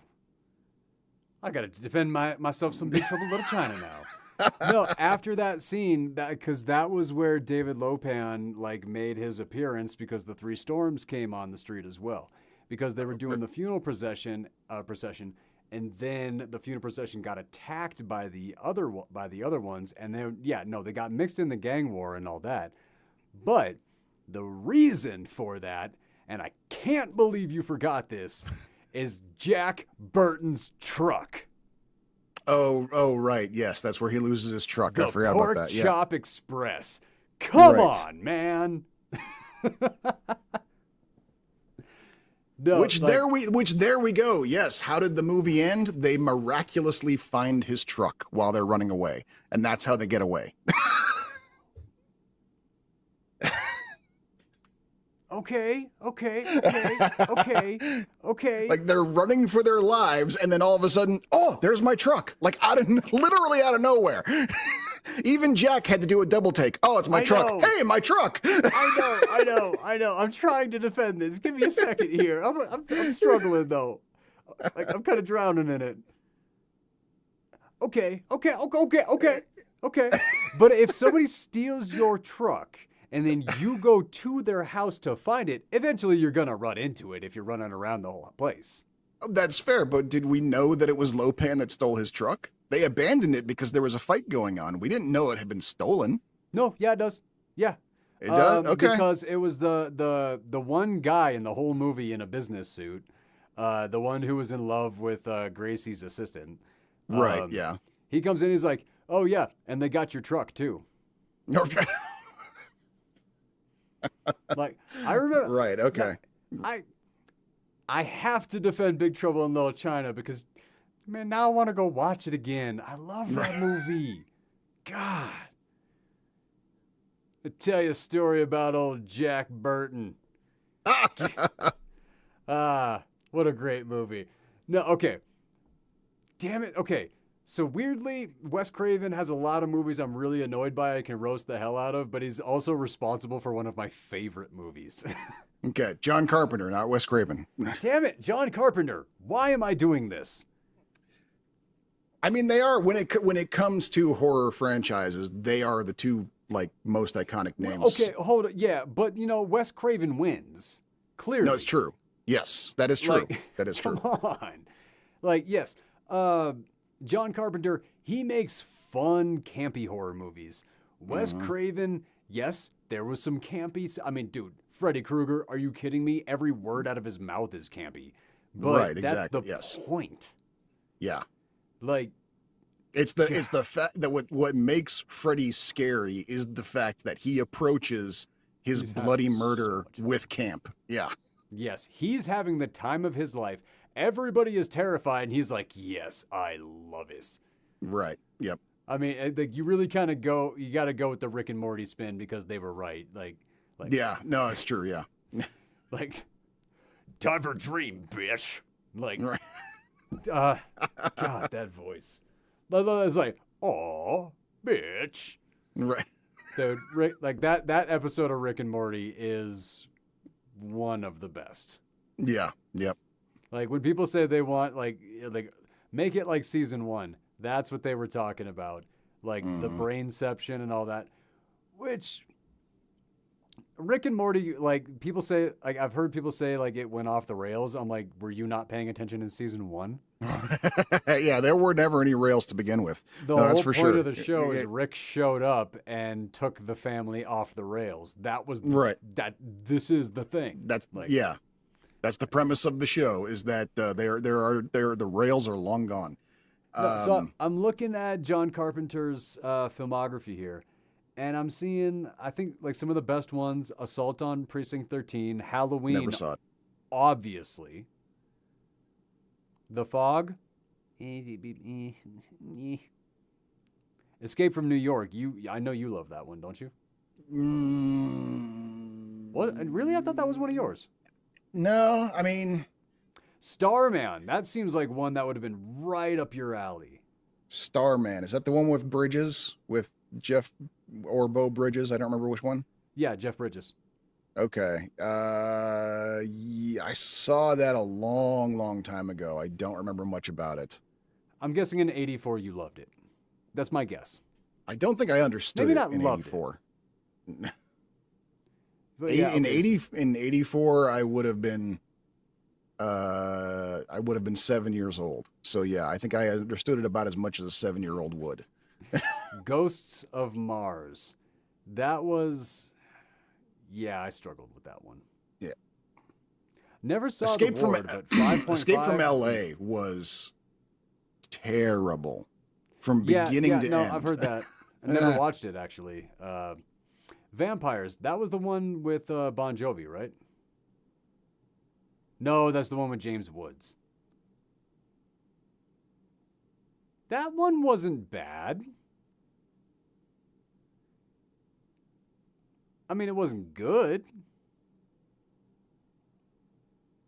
Oh, shit. Sorry, just realized you were gone. Okay, so yeah, which one are you talking about that wasn't bad? Vampires, the one with James Woods. Oh yeah, no, I never actually saw that one, but I do remember.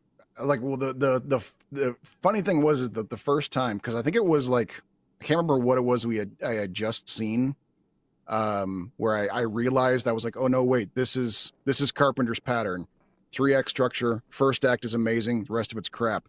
I remember when I said that to a bunch of friends, like 2 of them turned to each other and went like, vampires. Like they literally like said it to each other. So I never saw it, but apparently whatever happens in that movie proves my point. No, because I Yeah. can remember the beginning of that movie. I can't remember the end. Right. See, there you go. Yeah. So I can fully believe that. No, okay. So Halloween's undeniable. That's a horror classic. I mean, look, here's the thing. It's not that this is a terrible, terrible thing. It's not like he is a legend for a reason. And sure that there are some cases where, yes, it's just fine. But that's kind of like, that's where I'm standing on, is that it's the first act that really makes it work. But then the rest of it's just kind of like, okay, how do we wrap this up? Like there wasn't really a plan after the setup. He comes up with a setup, Well, yeah, I mean, I'll but give not you a complete that story. in this movie for sure. In this movie, it seemed like, okay, let's put a lot of anxiety scenes together. Hmm. And Yeah. like that's just gonna make the audience feel like something happened. But there were a lot of scenes that I didn't see the point of. I thought they were ridiculous. My number one gripe for the entire film: why put a teenage boy in old man makeup when you could just get an old man? Right. Yeah. They got Like, an you old had man for Francis the other Bay. scene. Why didn't you just take the naked guy that she was kicking? Right. Yeah. He was That's already on set. That's a really good question. And yeah, I don't know. Because That's a great. it was so obvious, and it wasn't obvious in the way that the movie wanted this human being to look Right. obviously wrong. No, it was like they were trying to make this kid look like an old man. Yeah, and then Which just was not so pulling it stupid. off. Yeah, and it was No, yes, I it mean, was for very God's strange. sakes, I'm sorry. I know this is very inappropriate, but old people look like frogs who stood up, okay? They don't, like old skinny men do not have butts. You Okay, cannot all right. take a kid in the 80s with butt huggers on and then like try to pass him off as an old guy. It don't work. Yeah, no, I'm right there with you. And yeah, I don't understand either. Carpenter made a decision for some reason. Maybe he wanted to give the kid more screen time or something, Maybe But the that kid was didn't maybe it was get like his nephew. screen time. That's the thing. Like the kid was done up in so much makeup, nobody would recognize him. But also, No, it's true, yeah. like, who was that kid? You also pointed that out. Who was that? Oh no, not him. It was the other kid at the end. I thought that was the same kid. Nope, different kid. Oh, okay. So who was it? Well, according to what I read on IMDb, Hayden Christensen There you had go. his Hayden Christensen. his film debut in this movie. At the near the end, after Sam Neill gets basically spit out of the mouth of hell and left, in a crossroads in the middle of nowhere. a paper boy rolls by and does the whole like, "Hey, Mister, you okay?" That whole thing. And was Hayden Christensen. That was his film debut, was playing the "Hey, Mister, you okay?" bit at the end of Huh. the movie. The more you know. Yeah. Yep. No, okay, so but that's why I say so.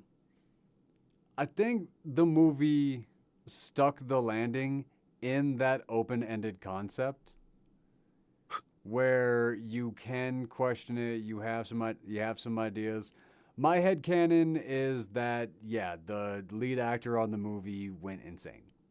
Okay. Which Well, is and see that why would which is why there was the theater there, which is why the movie, which is why all of it. okay. And you know what? Here's the thing. And and we discussed this before. John Carpenter is not usually one to be subtle with his messages. So I feel like if you are correct, that's what would have been movie 2, is him unraveling the fact that he is an actor and realizing that that's what happened to him.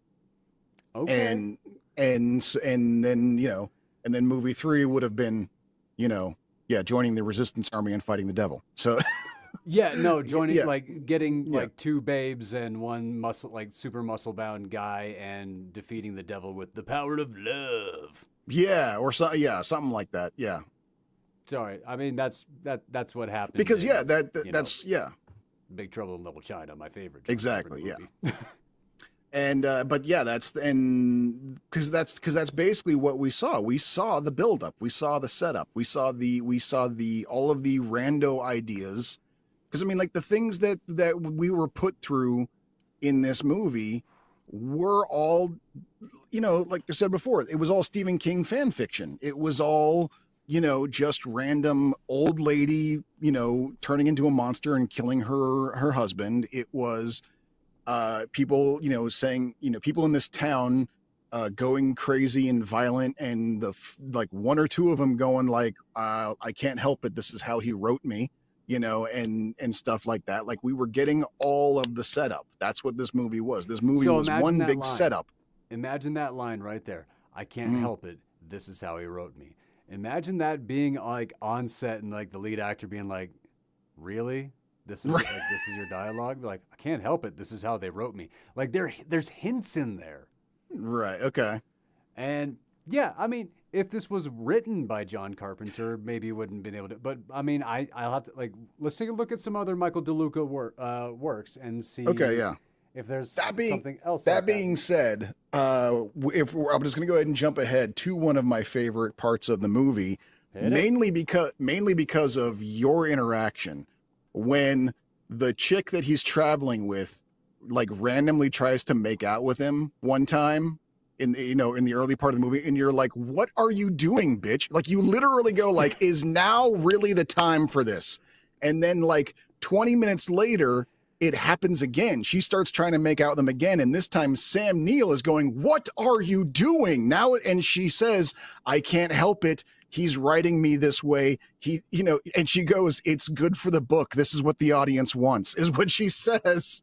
And I remember like you were sitting there going like, motherfucker, like so watching your reaction to those two scenes together was what made that part of the movie one of my favorite things. Okay, fair enough. Test audience for the win on that, I guess. Yeah. God, I hate that. Made no sense. I was like, that was like a Buffalo '66 moment for me. Just get your tits out of my movie. Like, just, what is happening? This doesn't make sense. No, okay. All right. I found the movie that DeLuca wrote right after this, though. Judge Dredd, the Stallone one. Okay. All right. Look, you know what? I try not to make a habit of shitting on other artists and creators, but that's not a great track record, buddy. It gets worse. He was a writer on Dark Justice. I don't even know what that one is. And Freddy's Dead, The Final Nightmare. Okay. All right. I don't think I saw that one. And the last thing that he wrote was one episode of Star Trek Voyager. Oh, oh, Wait, oh. which episode? Does it Let does it me see say if I which can say it. episode? I mean, there were like 4 really good episodes of Voyager. So, I don't know. The odds aren't great. Come on. Season 2, episode 15, Threshold. I wouldn't know. Yeah, no, I don't know. Hold on, let me see. Like I if I can get I bet I can find a summary that'll let me know which one it is. There you go. Season 2, episode 15, Voyager. That was the one with 7 of 9 and Janeway, right? That's the one. Yep. And the one with Robert Picardo as Robert Picardo as the holographic doctor, yes. Okay. Please state the nature of the medical emergency. He was my favorite Star Trek doctor. Okay, yeah. That's fair. I think he was for a lot of people actually. That's kind of one of the things that helps Voyager endure was Picardo's doctor. But it was 7 of 9. 7 of 9 is what also helps, yes. But it is, but that's the thing is like Voyager was so kind of disliked that it is a known open fact, everyone knows this, that 7 of 9 was added to save the show. Yep. Like, because it was just tanking. It was weird for me to see the actor who played Janeway, to hear her real voice. I was like, wait, that was a decision? I was like, wait a minute, so you chose to play the character like this the whole time on purpose? Like, I thought that was just how you talked, and the casting director was like, ooh, how unique. Like, what the hell? Yeah. Oh my God. I struggled with that one. Dated a Trekkie for a while, and yeah, kind of watched every one of them. Even like no, not every one. It was Deep Space Nine. Couldn't do it. Really? See, Deep Space Nine was my favorite for a while. If you get into it, it is like one of the best ones. Right. Yeah. Well, it is rough because part of one of the things that made it rough for Deep Space Nine was that they kind of deliberately wanted to turn away from Next Generation. They were basically saying Next Generation, everyone gets along too well, and it's a little trite. So we're gonna do another series where nobody gets along. Like it's constant like infighting going on, and so is not the kind of show I like. Right. Yes. I get that. Like and on this show, we talked about it quite a bit. I Mhm. love Supernatural. Is there drama and tension in that show? Of course there is. But it's Sam and Dean's chemistry that I enjoy. Like it's the feel good of watching it. I don't like I enjoy. Yes, I enjoy movies that make me feel like shit. That is true. But I love TV shows that make me feel good. I don't understand why there's a difference. It's a type of escapism, and yeah, it's okay. Yeah, I'm reading this summary. I do not recognize this episode, so I don't know this one. But I watched the series one time, like 11 years ago, 12 years ago. Okay, yeah. Yeah. See, I watched it twice. I watched it when it was first airing, and then like years later, there's a part of me that was like, maybe I was being too hard on it because I was such a nerd, and was I being one of those Trekkie nerds that was just like, meh, female captain, meh, and I don't know. I didn't think I was, but you know what? I'll revisit it. I'll give it another shot.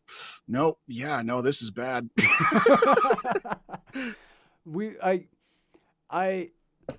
I feel stupid for how much effort I put in watching terrible shit, just trying to make sure that I'm not sexist or I'm not racist or I'm not. It's like, okay, no, yeah, yep. No, this was just bad. Like I spent so much time being like, okay, no, you're hating this, but maybe try to get over your hatred of it. Maybe this is the growth that they're talking about. No. Yeah. No, because I could go to one of the other ones where they did it right, and I'm loving everybody in it. It's like, no, it's not me. This sucks. Yeah. Like, But I mean, to be fair, I mean, and I think this is kind of one of those, things that we can appreciate. Like, okay, yes, we do want newer stuff. This constant rehash and nostalgia is a little old. That being said, I feel like the way they aged the characters in Picard did a lot of service to the old series. I oh, think really? yes, I think they, because Seven of Nine is in Picard, and they made her much more interesting and better character, which retroactively makes her character more interesting in Voyager. Same thing with Worf. What they did with Worf was a goddamn godsend, in my opinion, honestly, because they I only have. saw a few episodes. Okay, so real quick, because we don't want this to turn into a Star Trek podcast all of a sudden. Yeah. Real quick. So growing up when I was a kid, and amongst my other What Trekkie the friends, fuck? Real quick. Growing up. I promise this will be quick. Worf was, amongst the nerd crowd, the kind of like symbol of manhood and masculinity. I knew some guys that literally were like, this is my identity of manhood is Worf on Star Trek. Okay. As we the grow guy older, who gets his ass kicked every episode. right. Yes. Yeah. And is very much, kind of, what we would look back today and go like, that is a great example of toxic masculinity, like that. And that was kind of that, but that was kind of the issue, is that all of these guys I knew, as we grew up and we got more mature, we started to, those guys I saw kind of look back at that era in a little bit of shame, when they were kind of looking at the Worf character as their masculine idol, and they're like, yeah, he was actually kind of a dick. I kind of feel dumb for having that be my idol. So we get Worf back in Picard, and what's the first thing we find out? Worf says, I've been working on myself. I've learned that this is no longer acceptable behavior. We get a now non-toxic masculine Worf, because he's been aging and maturing too. That was a fucking gift wrap to all of the Worf fans of the old days. Like, it is okay. Worf also grew up and got better. You can go back to liking him again. Huh. Yeah. But I thought that was like the Klingon culture that he was a representative of, like that, and that was kind of part of it. He's been learning how to acclimate to the more galactic sense of things, and not just venerate this old world ancient Klingon violence culture and that sort of thing. Like, I am Worf, son of Moog, slayer of Kahless. I made chamomile tea. Would you like some? That's his fucking introductory line. Okay, that's kind of cool. That's his first line in Picard. Like that. Okay, all right.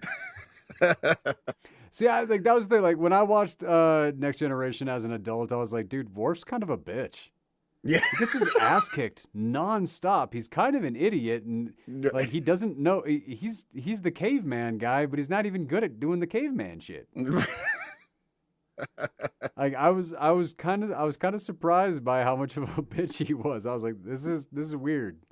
Yeah. Yep. But then I was also surprised by how much I truly enjoyed Captain Picard as an adult. Like, when I went back to watch that, I was like, that.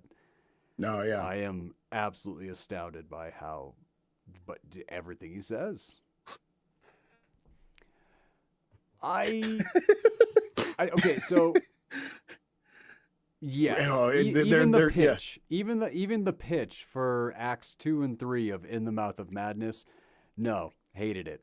Like, I mean, you couldn't extend it. So what I'm basically taking away is, most John Carpenter movies needed to end halfway through. Yes. That was, or at the very least, because this thing is, what it comes down to is phenomenal concepts that do not get fully realized in the story building process. And to be fair, John Carpenter, like, you could, if you really wanted to reach,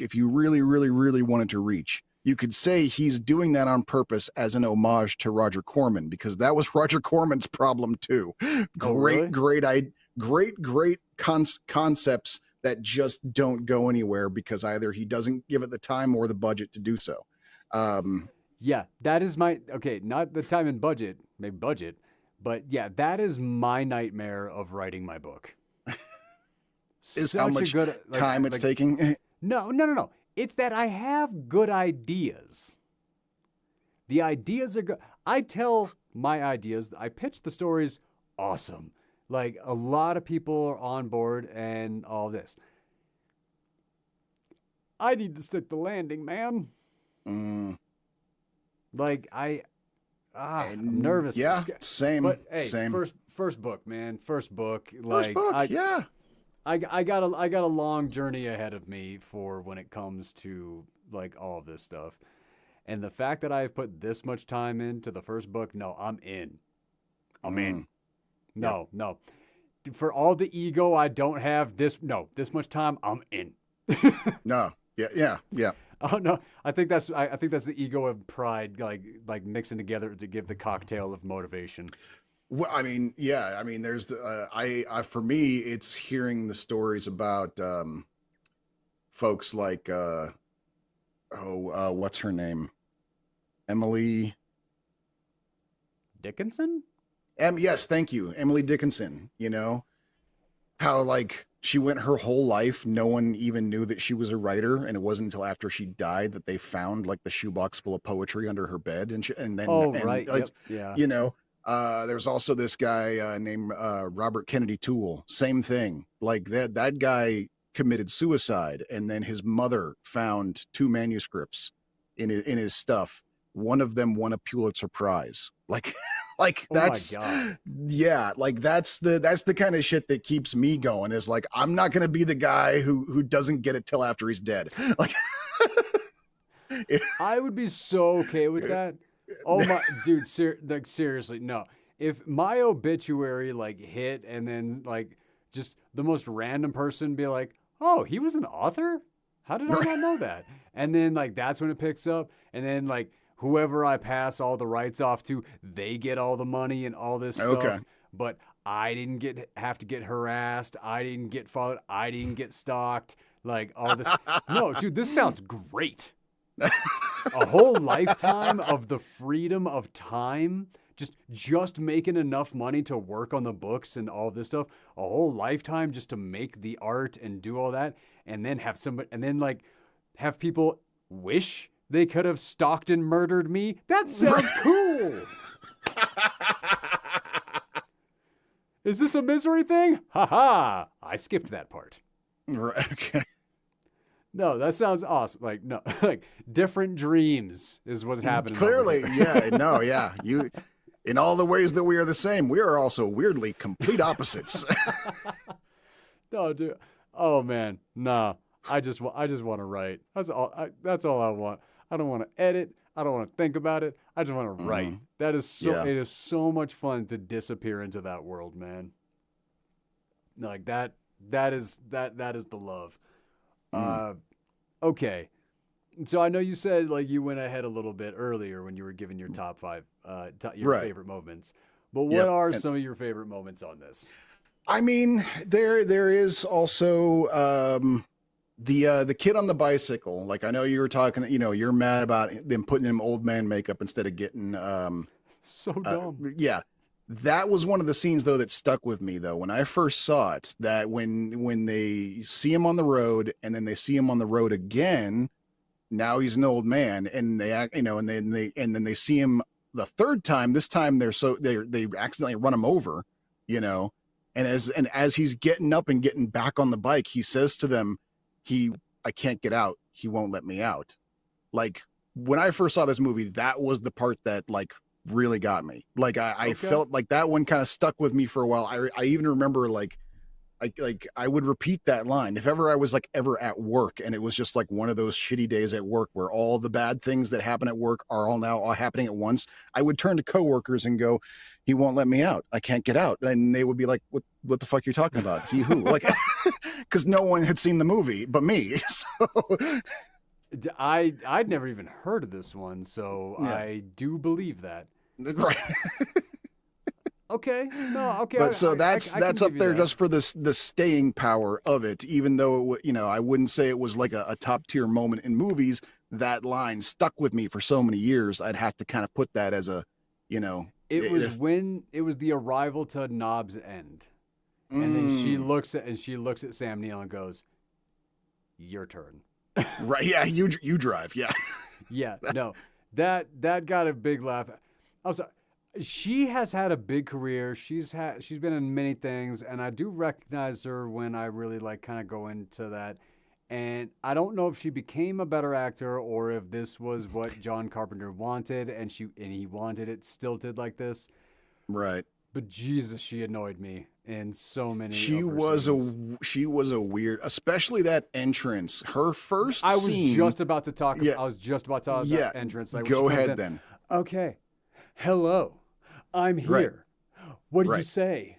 Are we driving together? You say Yep. so. It's like, dude, okay. Right. Yeah.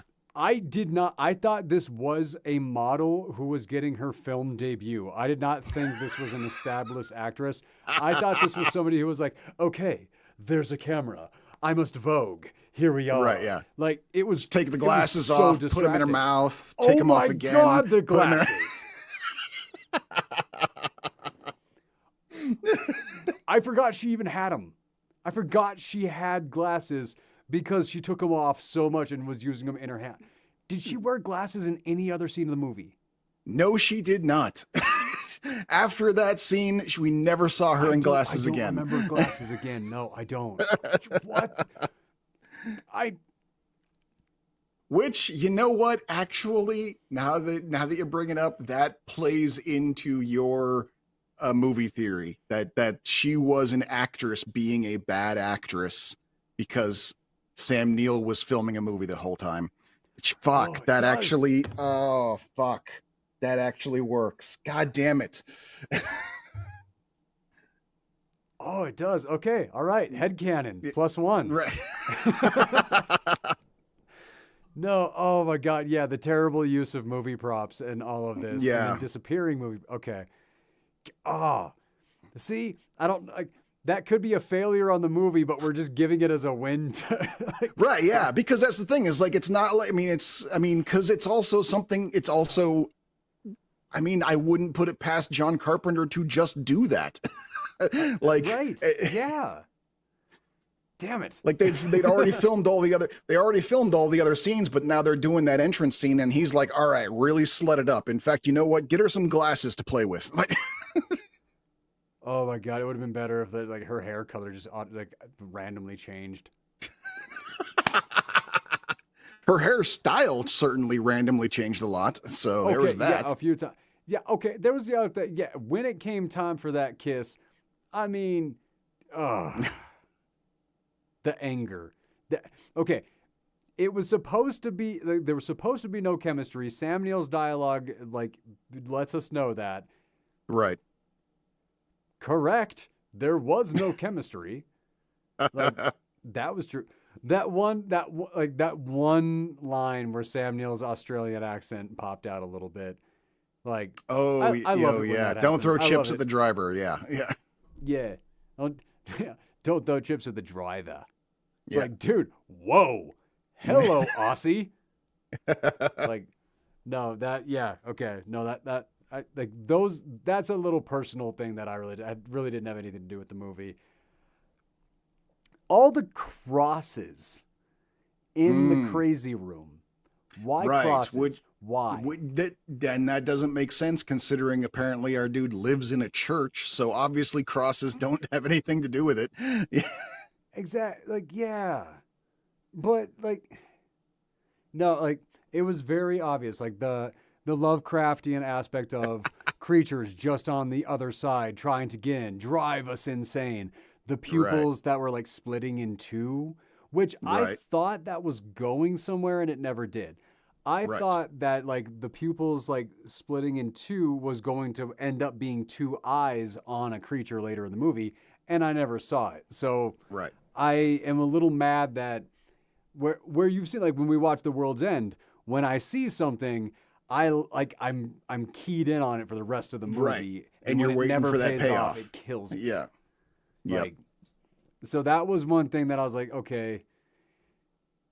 It like you're talking about people like going into like an evolution of monsters, but why did that never go anywhere?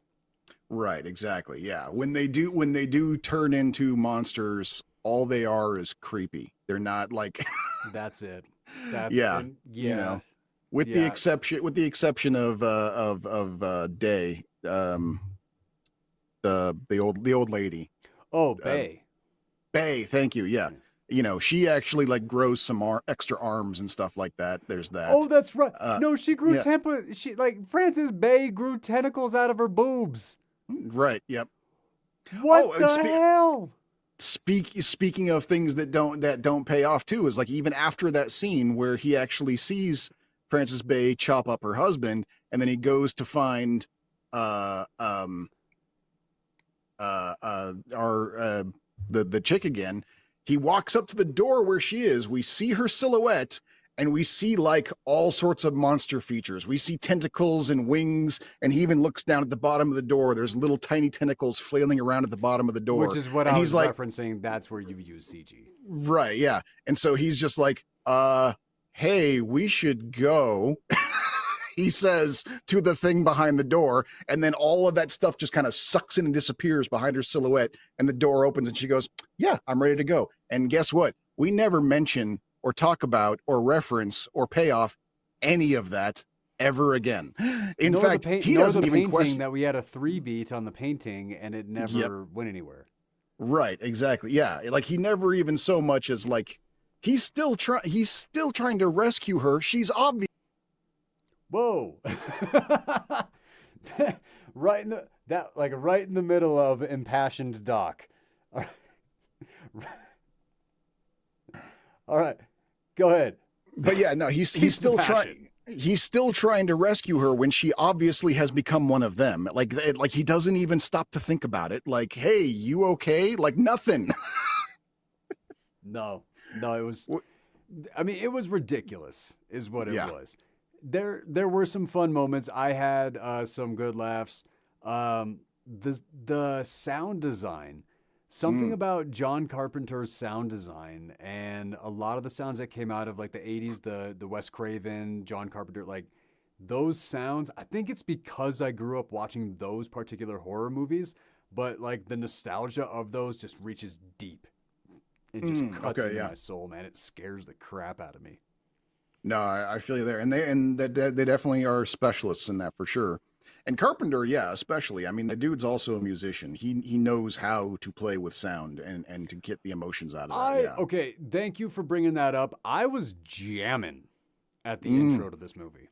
Yeah.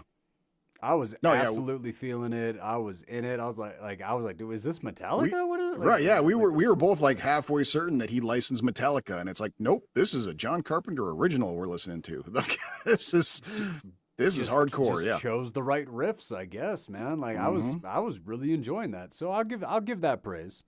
I'll definitely give that praise. What are you calling In the Mouth of Madness? Gosh, it's not a must see, unfortunately. Nope. No, it's not. No, I would send people to cast a deadly spell over this for a Lovecraft movie. For sure. This was almost like, I don't know what to call this. I mean, it's kind of a horror movie, but also it's a horror movie that kind of psychological thriller. Yeah, kind of, but also it's just kind of half does everything. Like it's kind of more about like everything about it is the shock value and the thrill, and there's not really any payoff. Like just when you think we're about to start getting payoff on anything at all, that's when the movie ends, and so. But if we go with my theory of who the main character was throughout the movie, you got the payoff. I suppose that's true. Yes, yeah, and I would say it would be interesting to watch this again with that frame of mind, but I'm not going to. Oh no, no, no. Not anytime soon, at least. And if Right. somebody tells me they love this movie, I'm gonna have some questions. Right. Like, maybe when it first came out, there was I could see why maybe somebody, but it's not the best. It's not that good of a Sam Neill performance. It's Mm. not the best John Carpenter movie. It's not that scary. It's not even really that good of a. Well, it is kind of a good Lovecraft. Um, I mean, there it were gives things you the about it that anxiety of the madness of the transition of what's happening to the character right. more than a lot of Lovecraft does. I think the thing about it is that you Lovecraft inspired. Lovecraft. right. I can't say the box set is still on the way. Right. Yeah. I think that the thing about this is that this is a movie that it's like there are a lot of promises made. There's a lot of the movie is spent going like there's some weird shit happening and we're gonna find out what's up eventually, and then we never find out what's up. It's literally just about people going crazy and nothing makes sense. And so all of the ooh, what's this about? We never find out what this is about ever. Right. Okay. Eh, Yeah. No, it's not a must see, not recommended. mm, If you've seen it, I would like to hear your perspective on it. That's probably the best I can give you. yeah. I suppose if you are a John Carpenter fan, it is a very John Carpenter movie. You'd probably enjoy it. So, but that's about all I got for Maybe, it. but like I say, it's not even the best John Carpenter one. So Nah, nah. I struggle with it. All right, I have next to no idea about the movie that I am about to recommend for us. Oh, fantastic. Okay. So what are you thinking? It's a Bruce Campbell, you said. I think it's called My Name Is Bruce. Ah, yes, I have seen this movie. Okay, you have. Yeah, Okay. yes. Well, damn it. No, no, no, no. I think you're going to enjoy this, and I am looking forward to watching well, no, it but I'm again. saying should we adjust it to where it goes on your side, and then I'll try to pick up another one. Nope, because as it happens, the movie I've picked out is also one that I haven't seen. Oh shit! Hey. Yeah, yeah. All right. Well, what is it? Well, do you want to give like your intro to My Name Is Bruce, why you picked it, Okay. and all So that? what little I know about My Name Is Bruce, Mhm. if that's even the name of the movie. No, that Yes, is it the name of the is. movie. Yes, yeah. Okay. My Name Is Bruce. Mistaken for his character Ash from the Evil Dead trilogy, Bruce Campbell is forced to fight a real monster in a small Oregon town. Mm-hmm. Yep. No, yeah. And it is one of his better films, I think. I mean, it's not a great film, but it's a great Bruce Campbell film. So I think Oh you're going my to enjoy God. it. It's directed by the guy who wrote The Mask. That makes sense. Oh my God. And Constantine? Wait, hold up. Which episode of Heroes? That matters. Whoa, oh, hey. No, no, no. Are you kidding me? Dude. Okay. He was a writer for all 10 episodes of Swamp Thing, Ash vs. the Oh, Evil Dead, the Daredevil series, okay. Yeah. Yep. four episodes of the early episodes of Heroes, Okay. Dark Yeah. Shadows. Oh, Dark Shadows. I remember that. That was I think I want to say a USA or a TBS show that was it was about vampires, and it was a kind of re-up of a classic like Yeah. 60s horror show. Yeah. Okay, I'm not gonna lie, I am becoming even more excited. Yeah, no, I think you're going to enjoy this flick. Yeah. Okay, no, The no, no. one It I was, oh my God. It was not directed by him. It was written by him. This was directed by Bruce Campbell. Oh, man. Oh, I'm excited. Yeah. I'm Okay. excited. All right, yeah, I'm excited for you, and I'm going to enjoy seeing this again. I think I thought about throwing this in a while ago, and I don't know why I didn't bring it up. But yeah, I've been I have thought of that movie recently in the subject of Bruce Campbell. Yeah, we were cruising, like my wife and I, we were cruising through like what to watch, and we were trying to find that, and she's like, my name is Bruce, and we read the description. She's like, "You're not hitting play." I'm like, "No, I got a plan." Right. All right. So what I've got next week, it came to, and this was a complete re-up. I picked this movie this morning because it came to my attention today that tomorrow is Bo Derek's birthday. She will be 69 years old tomorrow. Okay. And in the subject of like cultural influences when it comes to movies and stuff like that, the whole concept that we have of like rating people, where it's like, oh, she's a New York 6, but she's a Portland 9 or whatever, like that whole thing, that was made part of the collective unconsciousness of the country by a movie that Bo Derek starred in back in, I want to say 79, 78, something like that, called All right. 10. She was the titular 10 in the movie. And I have never seen it, but it was one of the most popular movies to come out that year. I remember that. People were talking about it all the time. The whole concept of like rating people on a scale of 1 to 10 became part of our class consciousness.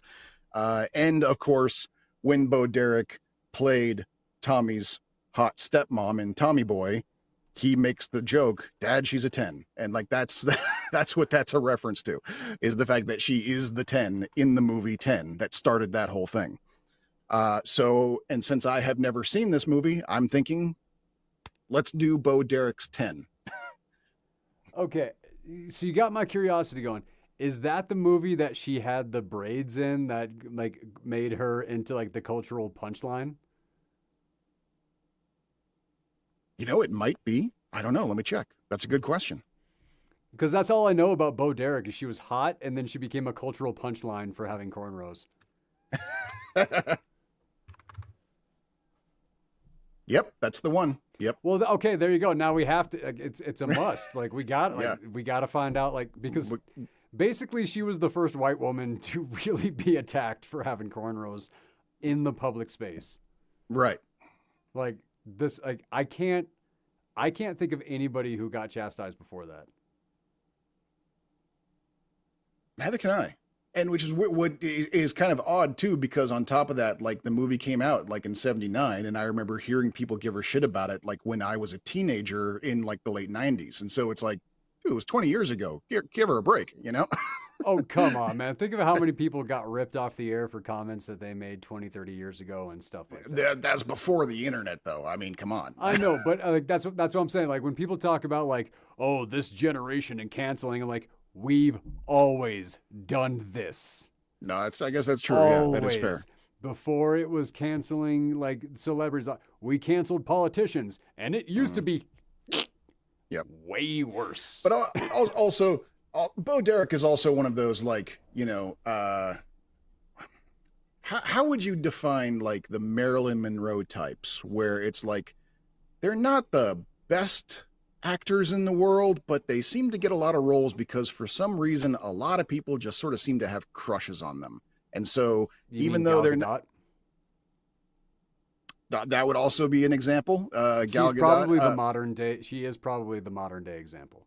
Yeah. So someone who, just by the very nature of, for whatever reason, everyone just kind of have the hots for them. And so even though they're not terrible, but they're not the greatest, but they still get name recognition because. Can you think of a Gal Gadot role that you actually thought she did a good job acting? Yes. One. What one? In Wreck-It Ralph. What the fuck? She was, I'm trying to remember the name of her character, but she was the race car driver character in Wreck-It Ralph. She was a voice. Her yes, voice. Okay. Her voice. Yeah. Let's get out of the voice acting and just not her voice. Her actual performance. Her actual full mean to showcase her lack of capabilities, they had to create an accent for all the Amazons in the DC universe and told them to imitate Gal Gadot's accent because she can't do any other one. Right, yeah. I mean, I can understand not being able to do a accent, but literally not being able to do any other one Right. than your own. Yeah. I mean, and you're million. You have the ability to pay for every accent coach in Los Angeles. No, yeah, and we've seen every other actor in the world do it. I mean, I remember the first time I heard Raul Julia's real voice, and I was like, "Whoa, wait a second! Like he has an accent." Dude, are you kidding me? Daniel Day-Lewis. What? Oh yeah. That's yeah. When I hear him talk, I'm like, that's not the Butcher. I liked her in Red Notice. Red Notice. Was it Red Notice? Was that the name of the movie? The one with The Rock and Ryan Reynolds? Yeah, that one. Yeah, I think so. I liked her in that. I liked her in that one. Yeah, where they're all thieves. Yeah, I like that one. I liked her in that. All right. It's weird how hard it is to get you to answer this question the right way, because, like, acting, not. I mean, and here's the thing. I get it. There's action movie acting, and yes, that is a kind, and it takes you can't take not everybody can do that. The right delivering certain lines, everything like that, the timing. I get it. Right. Not everybody can do it. But I'm talking an actual dramatic performance, like a dramatic role where what she is saying, and while she's the one talking, you have felt moved by something. Not because the other person that is in the movie is crushing it. Right. Okay. So here's the thing. I think we have now listed every Gal Gadot movie I've seen. Like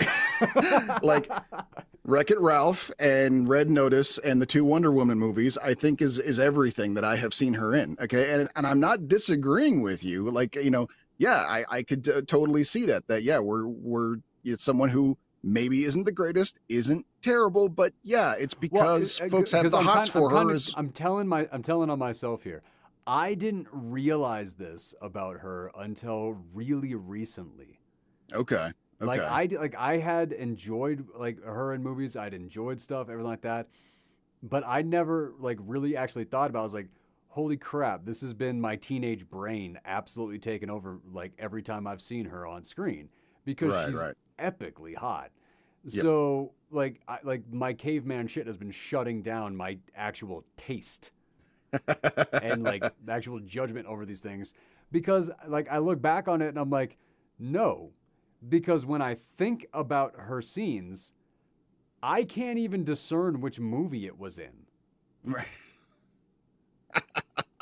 You can take a scene from Wonder Woman, and as long as she's not in the armor, that could be a scene from Fast and the Furious. Right. Okay. Her acting never changes from any movie.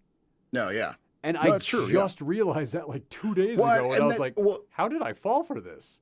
Yeah, and that's the question. I mean, and that's the thing, we've had these string of, and I'm just wondering. That's why I asked is there a name for that? Is there a name for a type of actor who isn't really an actor, but they get a lot of acting roles because people just tend to be attracted to them, and that makes them castable? Definitely not one that's politically correct to say.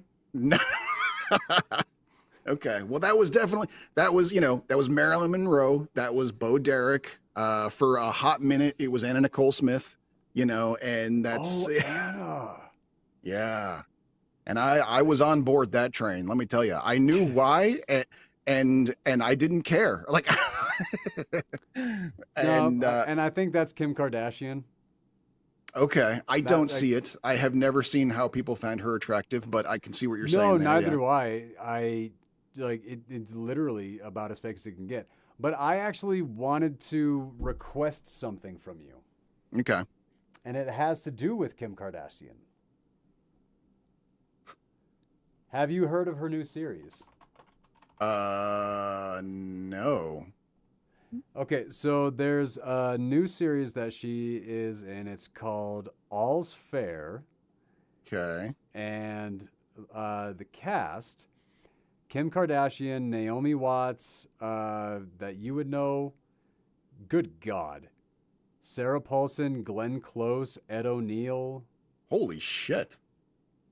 Yeah, it's it's weird. Um, but I wanted you to try to check out an episode or two, and tell me what you think, because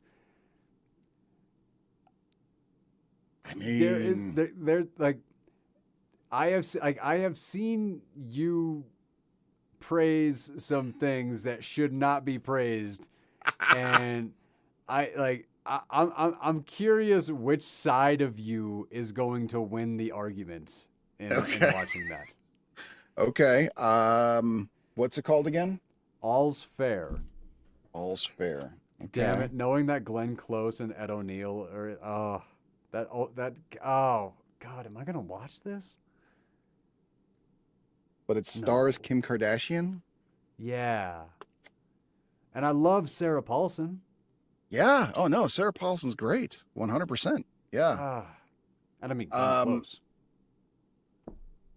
okay. I will let you know if I have time to do that. But But yeah, we're gonna do so My Name is Bruce and 10 and see if these live up, movies that I have not seen. I never saw 10. I remember people talking about it back in the day. no, it's funny. We're Um completely breaking our formula here. yeah, yeah. So we're gonna see how that holds up after all these years. Um and yeah, and happy birthday to Bo Derek. And I guess also, we're giving thanks because it's Thanksgiving. Wait, that's a good question. Next week Right. is Thanksgiving. Are you going to be in town? Yeah. Okay. I believe I will as well. So do we want to go ahead and do a show the day before Thanksgiving next week, or do we want to hold over? Well, Do didn't you last care? year, didn't we do one on Thanksgiving? I don't think so. I'm pretty sure that I was at the family gathering on Thanksgiving, and I No, no, no, no, no, no, no, no. You rushed back from the Thanksgiving dinner, and I was like turkey tired, and it took you too long to get there. And I was like, dude, let's just skip it. And you were like, no, we can't. I literally left family dinner early so we could do this. right. We That's have to right. go live. Otherwise, I'll be a dick. And I was like, Right. so Okay. yeah, Now I no, I remember. struggled through last year's Thanksgiving Okay. episode. Well, okay, all right. In that case, yeah, I guess let's do this. So next week we'll be giving thanks to Bo Derek and Bruce Campbell. So I always thankful to Bruce Willis, and yeah, someday we will watch Hudson Hawk just uh, because okay, you got like we have to revisit the first half of that movie okay, all right, yeah. I mean, just to I have celebrate how like what it could have been. okay. I mean, in all fairness, I have not seen it since the first time I saw it, so it would be almost like seeing it for the first time again. There are some scenes that I'm literally wondering, like, because I was caught so off guard the first time I saw it, I'm wondering if now maybe it will be better. Right. Because, like, okay, I know what's coming. I know how bad it's going to be. I know how epically, horrifyingly awful it is. Maybe that tempered expectation will make it better. Okay, all right. I guess we will find out one day. All right. I really doubt it. All right. So next week, yes, we are doing My Name is Bruce and the Bo Derek film 10. From now until then, stay safe and stay sane. Live long and prosper, and say hi to your mom for me. I swear to God, next week I'm hitting mute before you finish that. That's no, you can't do that, man.